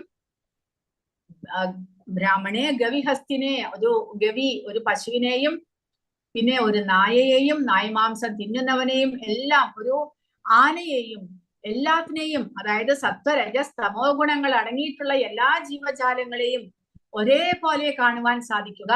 എങ്ങനെ? എല്ലാ ജീവജാലങ്ങളിലും കുടികൊള്ളുന്ന ആ പരമാത്മാവിനെ ആർക്ക് ദർശിക്കുവാൻ സാധിക്കുന്നുവോ അദ്ദേഹമാണ് പരമാത്മാ സാക്ഷാത്കാരം ലഭിച്ചിട്ടുള്ള ആ ഒരു യോഗി ആയിട്ട് നമ്മൾ ഇവിടെ പറയുന്നത്. അതാണ് ഭഗവാൻ ഇവിടെ പറയുന്നത്. ഭൂതസ്ഥമാത്മാനം, എല്ലാ ജീവജാലങ്ങളും എന്നിൽ അടങ്ങിയിരിക്കുന്നു എന്നും, അല്ല, എല്ലാ ജീവജാലങ്ങളിലും ഭഗവാൻ കുടികൊള്ളുന്നു എന്നും, എല്ലാ ജീവജാലങ്ങളും ഭഗവാനിൽ കുടികൊള്ളുന്നു എന്നും അറിയുന്ന ഒരാൾ സർവത്ര സമദർശിയാണ്. എല്ലാ ജീവജാലങ്ങളെയും ഒരേപോലെ കാണുന്നു. നമുക്കത് സാധിക്കുന്നില്ല. കാരണം നമ്മൾ നായയെ കാണുമ്പോൾ പേടിച്ചോടുന്നു. കാരണം നായ ഒരു നായയായിട്ടാണ് നമ്മൾ കാണുന്നത്. പൂച്ചയെ ഒരു പൂച്ചയായിട്ട് കാണുന്നു. ഒരു മനുഷ്യനെ മനുഷ്യനായിട്ട് കാണുന്നു. പക്ഷേ ഒരു യോഗിക്ക് ശരീരബോധത്തിലല്ല യോഗി ശരീരത്തെ അല്ല കാണുന്നത്, അതിനുള്ളിൽ വസിക്കുന്ന പരമാത്മാവിനെയാണ് യോഗി കാണുന്നത്. എല്ലാവരുടെയും ഹൃദയത്തിൽ കൃഷ്ണന്റെ സാന്നിധ്യത്തെ പരമാത്മാവായിട്ട് യോഗി ദർശിക്കുന്നു. എല്ലാവരുടെയും ഹൃദയത്തിൽ കുടികൊള്ളുന്ന പരമാത്മാവിനെ, കൃഷ്ണനെ കാണുന്നത് കൊണ്ട് കൃഷ്ണാവബോധം ഉദിച്ച യോഗിയാണ് പൂർണ്ണമായി കണ്ടറിഞ്ഞവൻ എന്ന് പറയാം. ഈശ്വര സർവഭൂതാന തദ്ദേശേ അർജുന തിഷ്ഠതി ഭ്രാമയൻ സർവഭൂതാനി യന്ത്രാരൂഢാനി മായയ. ഭഗവാൻ പറയുന്നു 18-ാമത്തെ അധ്യായത്തിൽ, ഞാൻ ഈശ്വരൻ എല്ലാ ഹൃദയങ്ങളിലും കുടികൊള്ളുന്നു. സർവഭൂതാനാം, എല്ലാ ഭൂതങ്ങളുടെയും ഹൃദ്ദേശേ, ഹൃദയത്തിൽ കുടികൊള്ളുന്നു. അർജുന തിഷ്ഠതി, ഭഗവാൻ പരമാത്മാവായിട്ട് എല്ലാ ശരീരങ്ങളിലും ഹൃദയഭാഗത്ത് കുടികൊള്ളുന്നു. എന്ത് ചെയ്യുന്നു? എന്നിട്ട് അദ്ദേഹം ആ പരമാത്മാവായിട്ട് ഭഗവാൻ ആ ഹൃദയത്തിൽ കുടികൊണ്ടിട്ട് എന്താണ് ചെയ്യുന്നത്? ഭ്രാമയൻ സർവഭൂതാനി, എല്ലാ ജീവജാലങ്ങളെയും നിയന്ത്രിക്കുന്നു. അവരുടെ കർമ്മങ്ങളിൽ, അവരുടെ പ്രവർത്തികളിൽ അവയെ നിയന്ത്രിക്കുന്നത് പരമാത്മാവാണ്. യന്ത്രാരൂഢാനി മായയ, അതായത് ഒരു യന്ത്രത്തിന്റെ ഉള്ളിൽ സ്ഥിതി ചെയ്യുന്ന ആ ആത്മാവിനെ, യന്ത്രത്തിന്റെ ഉള്ളിൽ സ്ഥിതി ചെയ്യുന്ന ഒരാളെ പോലെ, അതായത് ജീവാത്മാവ് ഒരു മെഷീൻ ആയിട്ടുള്ള ഈ ശരീരത്തിനുള്ളിലാണ് കുടികൊള്ളുന്നത്. ആ ആത്മാവിനെ നിയന്ത്രിക്കുന്നത് ആ പരമാത്മാവാണ് എന്ന്. അതാണ് ഭഗവാന്റെ പരമമായ സമഭാവം. പരമാത്മാവായ ഒരേ ഭഗവാൻ തന്നെയാണ് ഒരു നായയുടെയും ബ്രാഹ്മണന്റെയും ഹൃദയത്തിൽ സ്ഥിതി ചെയ്യുന്നത്. വിശ്വാസിയുടെയും അവിശ്വാസിയുടെയും ഹൃദയത്തിൽ ഒരേ ഭഗവാൻ തന്നെയുണ്ട്. അപ്പോൾ നമുക്ക് ഭഗവാനിൽ വിശ്വാസമുണ്ടോ ഇല്ലയോ, അതൊന്നും തന്നെ ഭഗവാന് കാര്യമല്ല. കാരണം ഭഗവാൻ എല്ലാവരുടെയും ഹൃദയത്തിൽ ഒരേപോലെ കുടികൊള്ളുന്നു. നമുക്ക് ഭഗവാനിൽ വിശ്വാസമില്ല, അതുകൊണ്ട് ഭഗവാൻ നമ്മുടെ ഹൃദയത്തിൽ ഇല്ല, അങ്ങനെയല്ല. ഭഗവാന് എല്ലാ ജീവികളും, എല്ലാ ജീവാത്മാവും ഒരുപോലെ തന്റെ അംശമാണ്.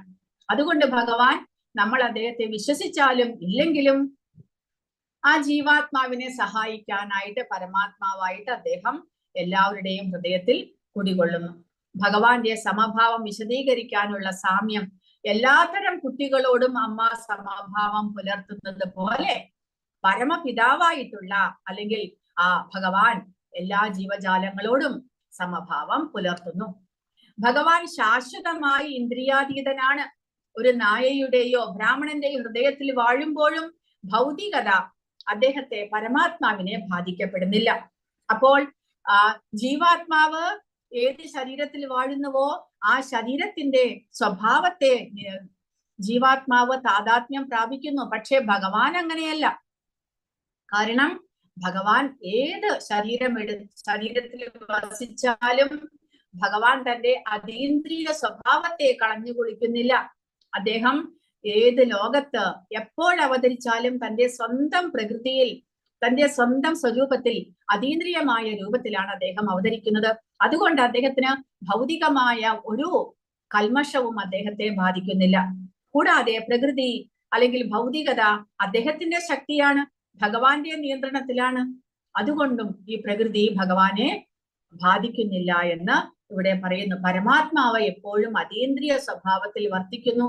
എന്നാൽ ജീവാത്മാവ് താൻ ഏത് ശരീരത്തിലാണോ കുടികൊള്ളുന്നത് ആ ശരീരവുമായിട്ട് താദാത്മ്യം പ്രാപിക്കുന്നു. പക്ഷേ അതീന്ദ്രിയമായ അവസ്ഥയെ പ്രാപിച്ച ജീവാത്മാവിന്, അതായത് മുക്തനായ ജീവാത്മാവിന് ഇങ്ങനെ ആ ഒരു വ്യത്യാസത്തെ മനസ്സിലാക്കാനായിട്ട് സാധിക്കുന്നു. അതായത് ശരീരവും ജീവാത്മാവും പരമാത്മാവുമായിട്ടുള്ള വ്യത്യാസത്തെ മനസ്സിലാക്കാനും എല്ലാ ശരീരങ്ങളിലും കുടികൊള്ളുന്ന പരമാത്മാവിനെ ദർശിക്കാനും സാധിക്കുന്നു. അതായത് ബ്രഹ്മ സംസ്പർശം എന്ന് പറയുന്നത്. വ്യക്തിഗത ആത്മാവും പരമാത്മാവും തമ്മിലുള്ള വ്യത്യാസം, വ്യക്തിയുടെ ആത്മാവ് വ്യക്തിഗത ഹൃദയത്തിൽ സ്ഥിതി ചെയ്യുന്നു, എന്നാൽ എല്ലാ ഹൃദയങ്ങളിലും ഇല്ല. അതായത് എനിക്ക് എന്റെ ശരീരത്തെ കുറിച്ച് മാത്രമേ അറിയാൻ സാധിക്കുള്ളൂ. നിങ്ങളുടെ ശരീരത്തെ കുറിച്ച് അറിയാനുള്ള കഴിവ് എനിക്കില്ല. കാരണം ഞാൻ ഒരു വ്യക്തിഗത, ഒരു സിംഗിൾ എൻറ്റിറ്റിയാണ്, ഒരു വ്യക്തിഗത ആത്മാവാണ്. എന്നാൽ ഭഗവാൻ പരമാത്മാവ് അങ്ങനെയല്ല. ഭഗവാൻ പരമാത്മാവായിട്ട് അനേക രൂപങ്ങൾ എടുക്കുന്നു. എത്രമാത്രം ജീവശരീരങ്ങളുണ്ടോ അത്രയും പരമാത്മാവായിട്ട് അദ്ദേഹം മാറുന്നു. എന്നിട്ട് എല്ലാ ശരീരങ്ങളിലും അദ്ദേഹം പ്രവേശിക്കുന്നു. അതാണ് ജീവാത്മാവും പരമാത്മാവും തമ്മിലുള്ള വ്യത്യാസം. കൃഷ്ണാവബോധത്തിലുള്ള ഒരു വ്യക്തിയിൽ സമത്വ ദർശനം പൂർണ്ണമാണ്. അപ്പോൾ കൃഷ്ണാവബോധത്തിലേക്ക് നമ്മൾ ഉയർന്നു കഴിഞ്ഞാൽ നമ്മുടെ അവബോധം ഭഗവാനുമായിട്ട് താദാത്മ്യം പ്രാപിക്കുമ്പോൾ നമുക്ക് ഈ ദർശനം, സമത്വ ദർശനം പൂർണ്ണമായിട്ടും ലഭിക്കുന്നു. എല്ലാ ജീവജാലങ്ങളെയും യോഗി ഒരുപോലെ കാണുന്നു. കാരണം ഈ ജീവാത്മാക്കൾ കാമ്യകർമ്മങ്ങളുടെ ഫലം അനുഭവിക്കുന്നവരാകയാൽ വിഭിന്ന അവസ്ഥകളിൽ ഏർപ്പെട്ടിരുന്നാലും ഏത് ചുറ്റുപാടിലും ഭഗവത് ദാസന്മാരാണ് എന്ന് അറിയാവുന്ന യോഗി അവരെ സമദൃഷ്ടിയോടെയാണ് വീക്ഷിക്കുക. അതായത് ജീവാത്മാക്കൾ ഇങ്ങനെ കഷ്ടപ്പെടുന്നത് നമ്മുടെ യഥാർത്ഥ പൊസിഷൻ എന്താണ് എന്ന് മനസ്സിലാക്കാത്തത് കൊണ്ടാണ്, ഭഗവാനുമായിട്ടുള്ള ബന്ധത്തെ കുറിച്ച് അറിയാത്തത് കൊണ്ടാണ് എന്ന് മനസ്സിലാക്കുന്ന യോഗി എല്ലാ ജീവജാലങ്ങളെയും വ്യത്യാസമില്ലാതെ ഒരേപോലെ കാണുന്നു.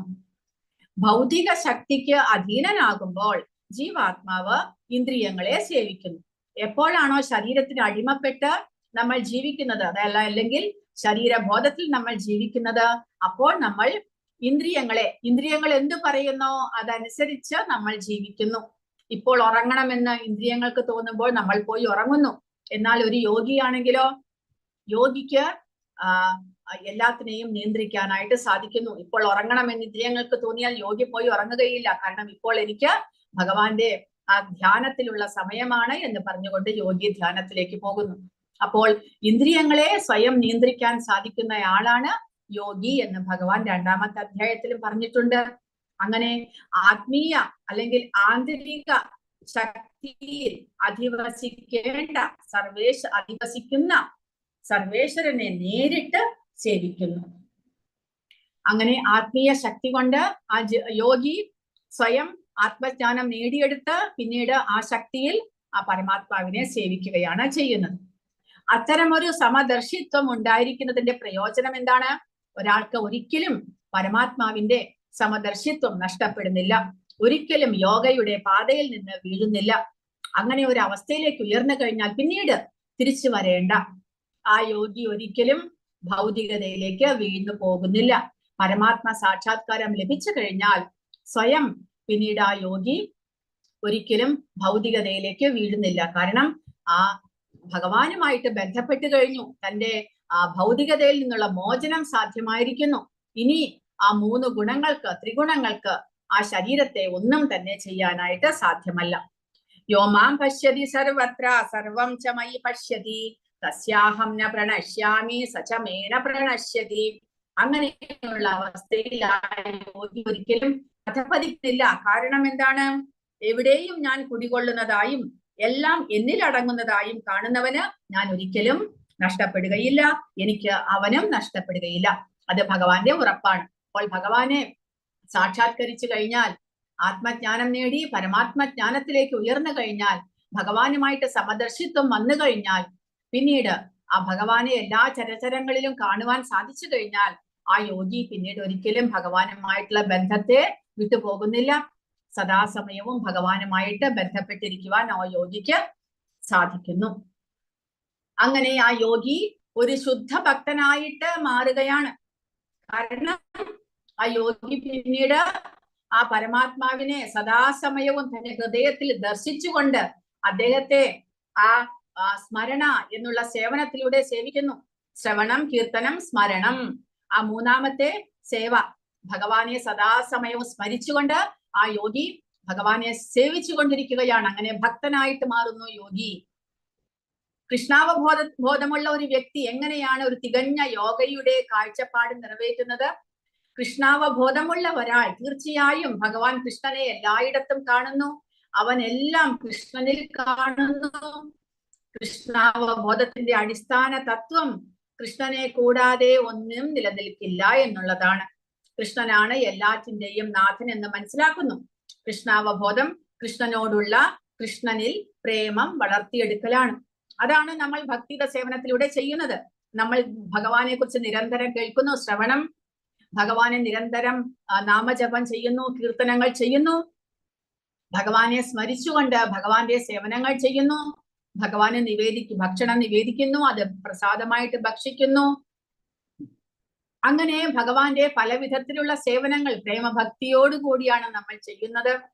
അങ്ങനെയുള്ള കൃഷ്ണാവബോധം വളർത്തിയെടുക്കാൻ ശ്രമിക്കുന്ന ഒരാൾ ഭഗവാനിൽ അല്ലെങ്കിൽ ഈ പ്രപഞ്ചത്തിൽ എല്ലായിടത്തും ഭഗവാൻ ദർശിക്കുന്നു. എല്ലാം ഭഗവാന്റേതാണ്, എന്റേതായിട്ട് ഒന്നും തന്നെയില്ല, എല്ലാം ഭഗവാന്റേതായതുകൊണ്ട് എല്ലാം ഭഗവാനെ സമർപ്പിക്കണം എന്നുള്ള ആ ഒരു പരിശുദ്ധമായ അവബോധത്തിലാണ്.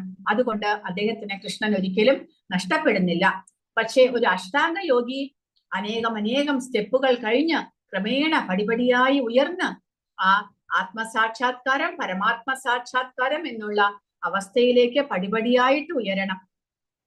പക്ഷേ ഭക്തന്, കൃഷ്ണ ഭക്തിയുടെ സേവനം ചെയ്യുന്ന ഭക്തന് വളരെ എളുപ്പത്തിൽ ഈ അവസ്ഥ, അതായത് സീരിയസ് ആണെങ്കിൽ, ആത്മാർത്ഥതയോടുകൂടി ചെയ്യുകയാണെങ്കിൽ വളരെ എളുപ്പത്തിൽ ഈ അവസ്ഥ നേടിയെടുക്കാൻ സാധിക്കും. ബ്രഹ്മസംഹിതയിൽ ബ്രഹ്മാവ് പറഞ്ഞിരിക്കുകയാണ് ആ ഭക്തനെ കുറിച്ച്. പ്രേമാഞ്ചന ചുരിത ഭക്തി വിലോചനേന സന്ത സദൈവ ഹൃദയേഷു വിലോകയന്തി യം ശ്യാമസുന്ദരം അചിന്യ ഗുണസ്വരൂപം ഗോവിന്ദമാദി പുരുഷം തമഹം ഭജാമി.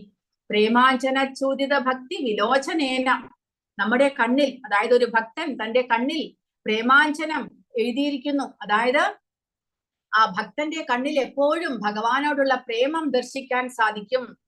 അങ്ങനെയുള്ള ഭക്തന്റെ ഹൃദയത്തിൽ എല്ലായ്പ്പോഴും ഭഗവാൻ നിലകൊള്ളുന്നുണ്ട് എന്നാണ് ഇവിടെ പറയുന്നത്.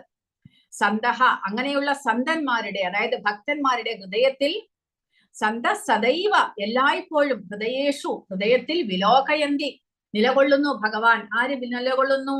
യം ശ്യാമസുന്ദരം, അവർക്ക് സദാസമയവും പ്രേമാഞ്ചനം കണ്ണിൽ എഴുതിയിരിക്കുന്നത് കൊണ്ട് അവർക്ക് സദാസമയവും ഹൃദയത്തിൽ ആ ഭഗവാനെ, ശ്യാമസുന്ദരനെ നേരിട്ട് കാണാൻ സാധിക്കുന്നു.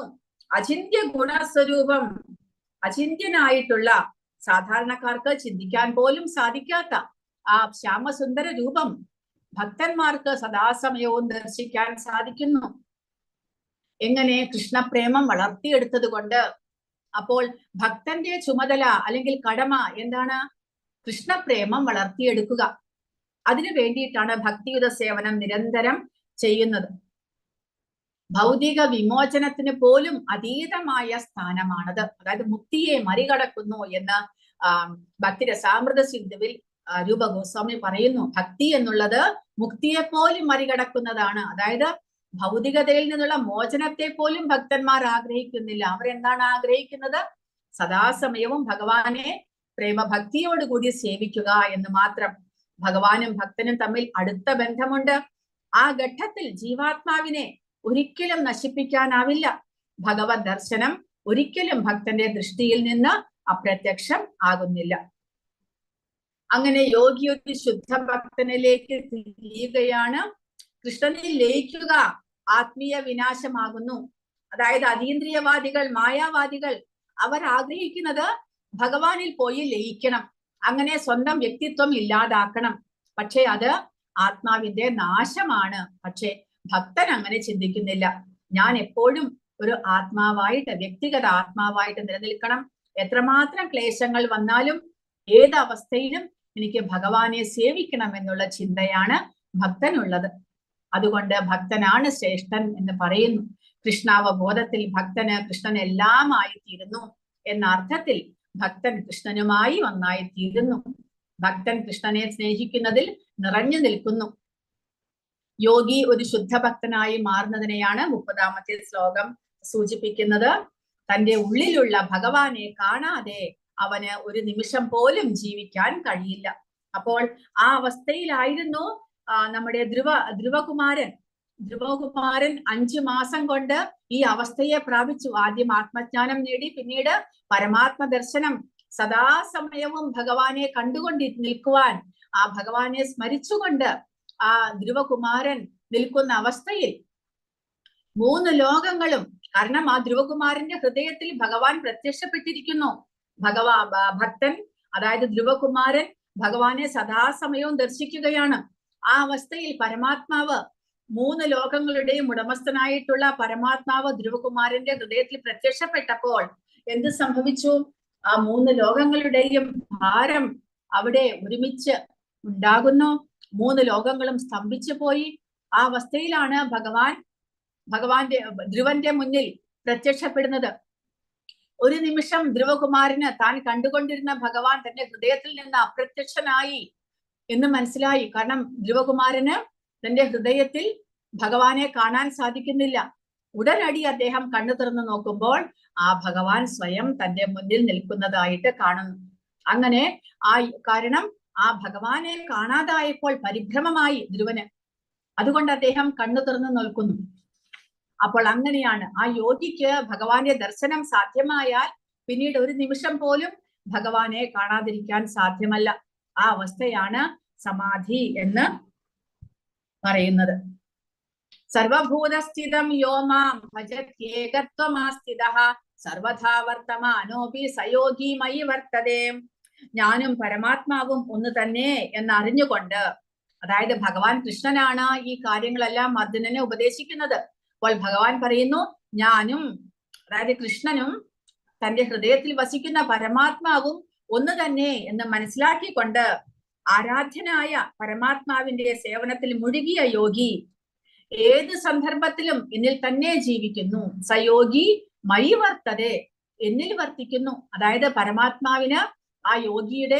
പരമാത്മാവ് ആ യോഗിയുടെ സംരക്ഷണം പൂർണ്ണമായിട്ടും ഏറ്റെടുക്കുകയാണ് ചെയ്യുന്നത്.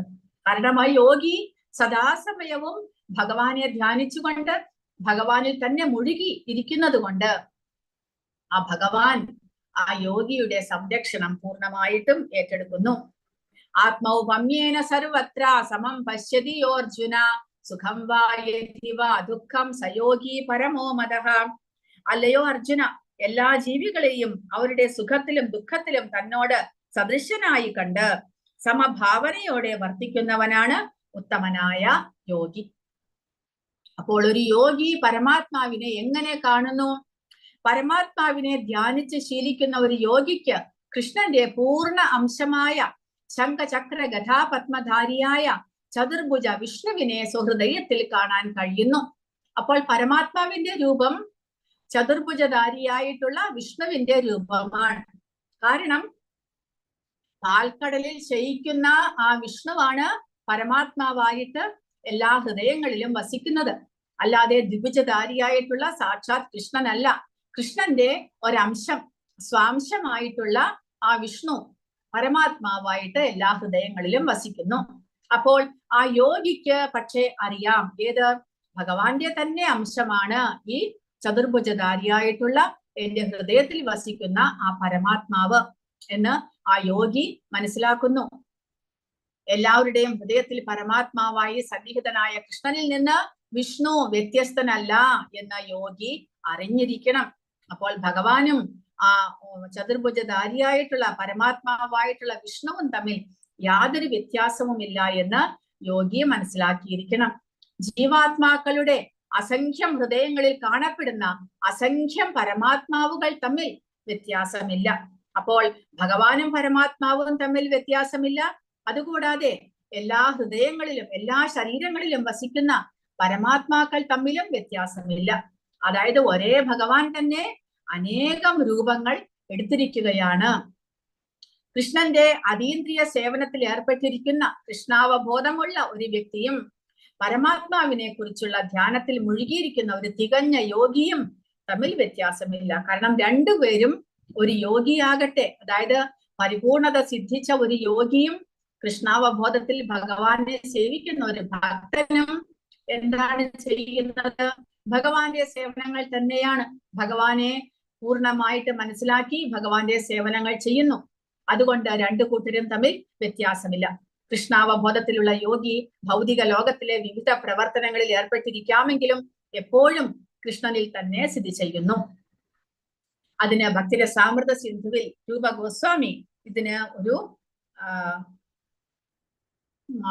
ഒരു ശ്ലോകം പറഞ്ഞിരിക്കുന്നത് ഇഹായസ്യ ഹരേർദാസ്യേ കർമ്മണ മനസാഗിര നിഗല സ്വാപ്യവസ്ഥാസു ജീവൻ മുക്ത സമുച്ചത്. ജീവൻ മുക്തനാണ്, ശരീരത്തിനുള്ളിൽ വസിക്കുകയാണെങ്കിലും ആ ജീവാത്മാവ് ഈ അവസ്ഥയിൽ മുക്തനാണ്, മുക്തി നേടിയിരിക്കുന്നു എന്ന് പറയുന്നു. ഏതവസ്ഥയിൽ? ഇഹായസ്യ ഹരേർദാസ്യേ, ഹരേ അതായത് ഹരിയെ സദാസമയവും കർമ്മണ മനസാ ഗിര, തന്റെ കർമ്മം കൊണ്ടും മനസ്സുകൊണ്ടും വാക്കുകൊണ്ടും പ്രവൃത്തി കൊണ്ടും എല്ലാം കൊണ്ടും സദാസമയവും ഭഗവാനെ ദാസ്യമായിട്ട്, അതായത് ഭഗവാനെ സേവിച്ചു കൊണ്ടിരിക്കുന്ന ആ ഭക്തൻ നിഖിലസ്യാപ്യ അവസ്ഥാസു, ഏതവസ്ഥയിലാണെങ്കിലും ഭൗതിക ശരീരത്തിനുള്ളിലാണെങ്കിൽ കൂടെ ജീവൻമുക്തനാണ് എന്ന് പറയപ്പെടുന്നു. അതായത് അദ്ദേഹം കൃഷ്ണാവബോധത്തിൽ സദാസമയവും ഭഗവാന്റെ സേവനങ്ങൾ ചെയ്തുകൊണ്ടിരിക്കുന്ന ഭക്തൻ മുക്തനാണ്, അദ്ദേഹം ശരീരബോധത്തിലല്ല എന്നാണ് അർത്ഥമാക്കേണ്ടത്. ദി കാലാദ്യനവച്ഛിന്നേ കൃഷ്ണേ ചേതോ വിധായ ച തന്മയോ ഭവതി ക്ഷിപ്രം ജീവോ ബ്രഹ്മണി യോജയേ. ഇത് നാരദ പഞ്ചരാത്രത്തിൽ നാരദ മഹർഷി പറയുകയാണ്.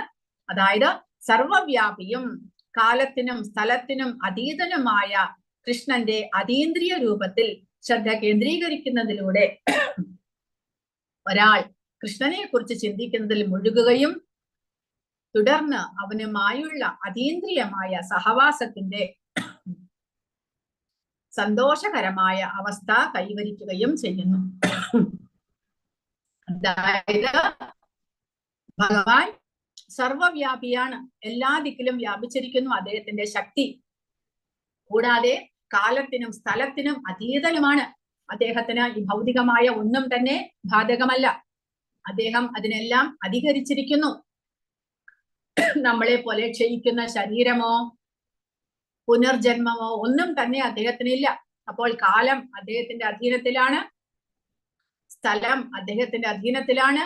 അങ്ങനെയുള്ള കൃഷ്ണന്റെ അതീന്ദ്രിയനായ കൃഷ്ണന്റെ രൂപത്തിൽ ശ്രദ്ധ കേന്ദ്രീകരിക്കുന്നതിലൂടെ സദാസമയവും ആ ഭഗവാന്റെ സ്മരണയിലിരിക്കുന്ന ഭക്തൻ ഒരാൾ കൃഷ്ണനെ കുറിച്ച് ചിന്തിക്കുന്നതിൽ മുഴുകുകയും തുടർന്ന് ഭഗവാനുമായുള്ള അതീന്ദ്രിയമായ സഹവാസത്തിന്റെ, അതായത് ഇപ്പോൾ യോഗി കൈവരിച്ച ആ ബ്രഹ്മസംസ്പർശം, ഭഗവാനുമായിട്ട് ബന്ധം സ്ഥാപിക്കുക, ആ അവസ്ഥയിലേക്ക് എത്തിക്കഴിഞ്ഞു എന്നാണ്, ആ അവസ്ഥയെ കൈവരിക്കുന്നു എന്ന് ഇവിടെ പറയുന്നു. യോഗാഭ്യാസത്തിലെ സമാധിയുടെ ഏറ്റവും ഉയർന്ന ഘട്ടമാണ് കൃഷ്ണാവബോധം. അതായത് സമാധി എന്ന് പറയുമ്പോൾ സദാസമയവും ഭഗവാനുമായിട്ടുള്ള സമ്പർക്കത്തിൽ, അതായത് ഭഗവാനെ ദർശിച്ചുകൊണ്ട് ഭഗവാന്റെ സ്മരണയിൽ ഭഗവാനെ സദാസമയവും സേവിച്ചുകൊണ്ടിരിക്കുന്ന അവസ്ഥ. കൃഷ്ണാവബോധത്തിൽ ഒരു ഭക്തൻ അത് തന്നെയാണ് ചെയ്യുന്നത് എന്ന് പറയുന്നു. എല്ലാവരുടെയും ഹൃദയത്തിൽ കൃഷ്ണൻ പരമാത്മാവാണെന്നും വിഷ്ണു കൃഷ്ണനിൽ നിന്ന് വ്യത്യസ്തനല്ലെന്നും മനസ്സിലാക്കുന്നത് യോഗിയെ കുറ്റമറ്റവനാക്കുന്നു. ഗോപാല താപനി ഉപനിഷത്തിനെ കുറിച്ച് ശ്രീല പ്രഭുപാദർ ഉദ്ധരിക്കുന്നു.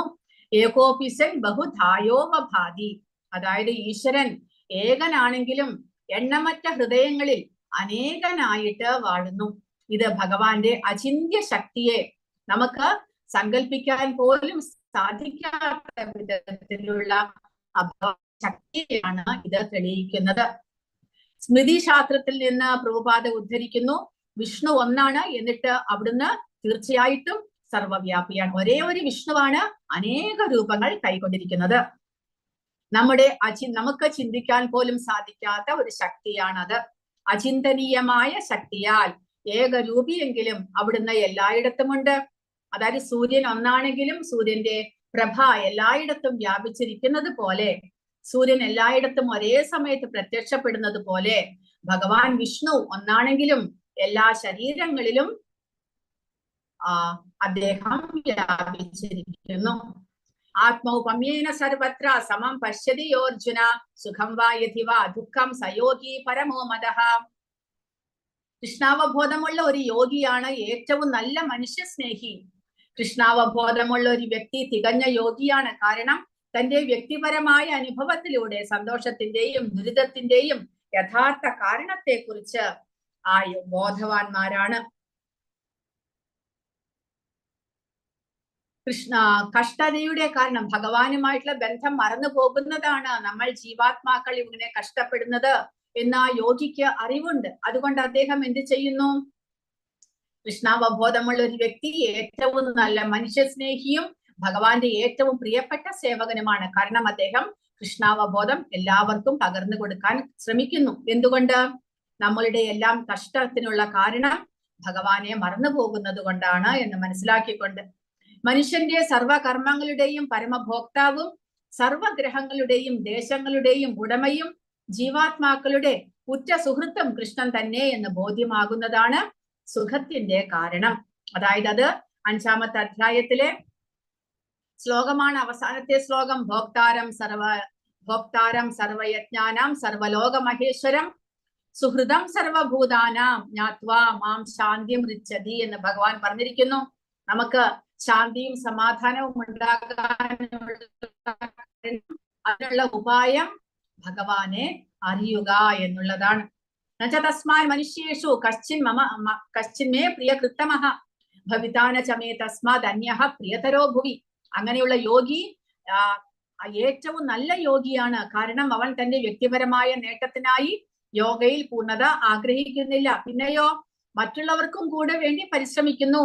ഒരു ഭക്തൻ താൻ മാത്രം പരിശ്രമിച്ച് ഭക്തനായിട്ട് ഭഗവാന്റെ ധാമത്തിൽ പോകണമെന്ന് ഒരിക്കലും ആഗ്രഹിക്കുന്നില്ല. പിന്നെയോ മറ്റുള്ളവരെയും ഭക്തന്മാരാക്കാനായിട്ട് ഒരു ഭക്തൻ ആഗ്രഹിക്കുന്നു. എല്ലാവരും ഭഗവാന്റെ ധാമത്തിലേക്ക് പോകണം, ആരും കഷ്ടപ്പെടാൻ പാടില്ല എന്ന് ചിന്തിക്കുന്ന സ്വാർത്ഥനല്ലാത്ത മനുഷ്യസ്നേഹി ആയിട്ടുള്ള ഒരാളാണ് ഭക്തൻ. അങ്ങനെയുള്ളവരെയാണ് ഭഗവാൻ ഏറ്റവും പ്രിയമായിട്ടുള്ളത്. വ്യക്തിപരമായ രക്ഷയിൽ മാത്രം താല്പര്യമുള്ള ഒരു യോഗിയിൽ നിന്ന് ഇത് ഒരു ശുദ്ധ ഭക്തനെ വ്യത്യസ്തനാക്കുന്നു. ഇനി അടുത്ത സെഷനിൽ മനസ്സിനെ നിയന്ത്രിക്കേണ്ടതിന്റെ ഇതുവരെ നമ്മൾ പഠിച്ചത് മനസ്സിനെ നിയന്ത്രിച്ച് ചെയ്യേണ്ടതിന്റെ ആവശ്യങ്ങളെ കുറിച്ചായിരുന്നു. ഇനി അടുത്ത സെഷൻ മനസ്സിനെ നിയന്ത്രിക്കുക വളരെ കഷ്ടമാണ് എന്ന് അർജുനൻ പറയുകയാണ്. അങ്ങനെ കലിയുഗത്തിൽ മനസ്സിനെ നിയന്ത്രിക്കാനുള്ള അനുയോജ്യമായ മാർഗം ഭഗവാന്റെ തിരുനാമങ്ങൾ ജപിച്ചു തുടങ്ങുന്നതാണ്, ഭക്തിയുത സേവനമാണ് എന്നിവിടെ പ്രഭുപാദ പറയുന്നു. അപ്പോൾ അഷ്ടാംഗ യോഗത്തെ ഇനി അടുത്ത സെഷനിൽ അർജുനൻ നിരാകരിക്കുന്നു.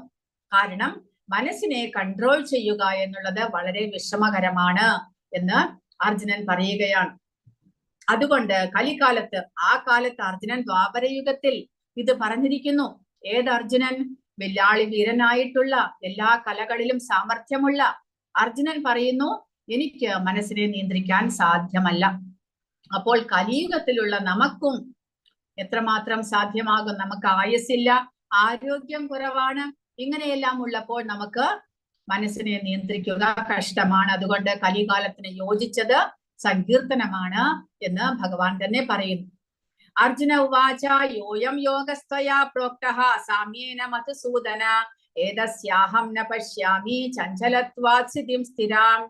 അർജുനൻ പറയുകയാണ്, ഇത്രയെല്ലാം ഭഗവാൻ പറഞ്ഞത് ഹേ മധുസൂദന, അങ്ങ് പറഞ്ഞു തന്ന ഈ യോഗ പദ്ധതി അപ്രായോഗികം എന്നും ചഞ്ചല മനസ്കനായ എനിക്ക് താങ്ങുവതല്ല എന്നും തോന്നുന്നു.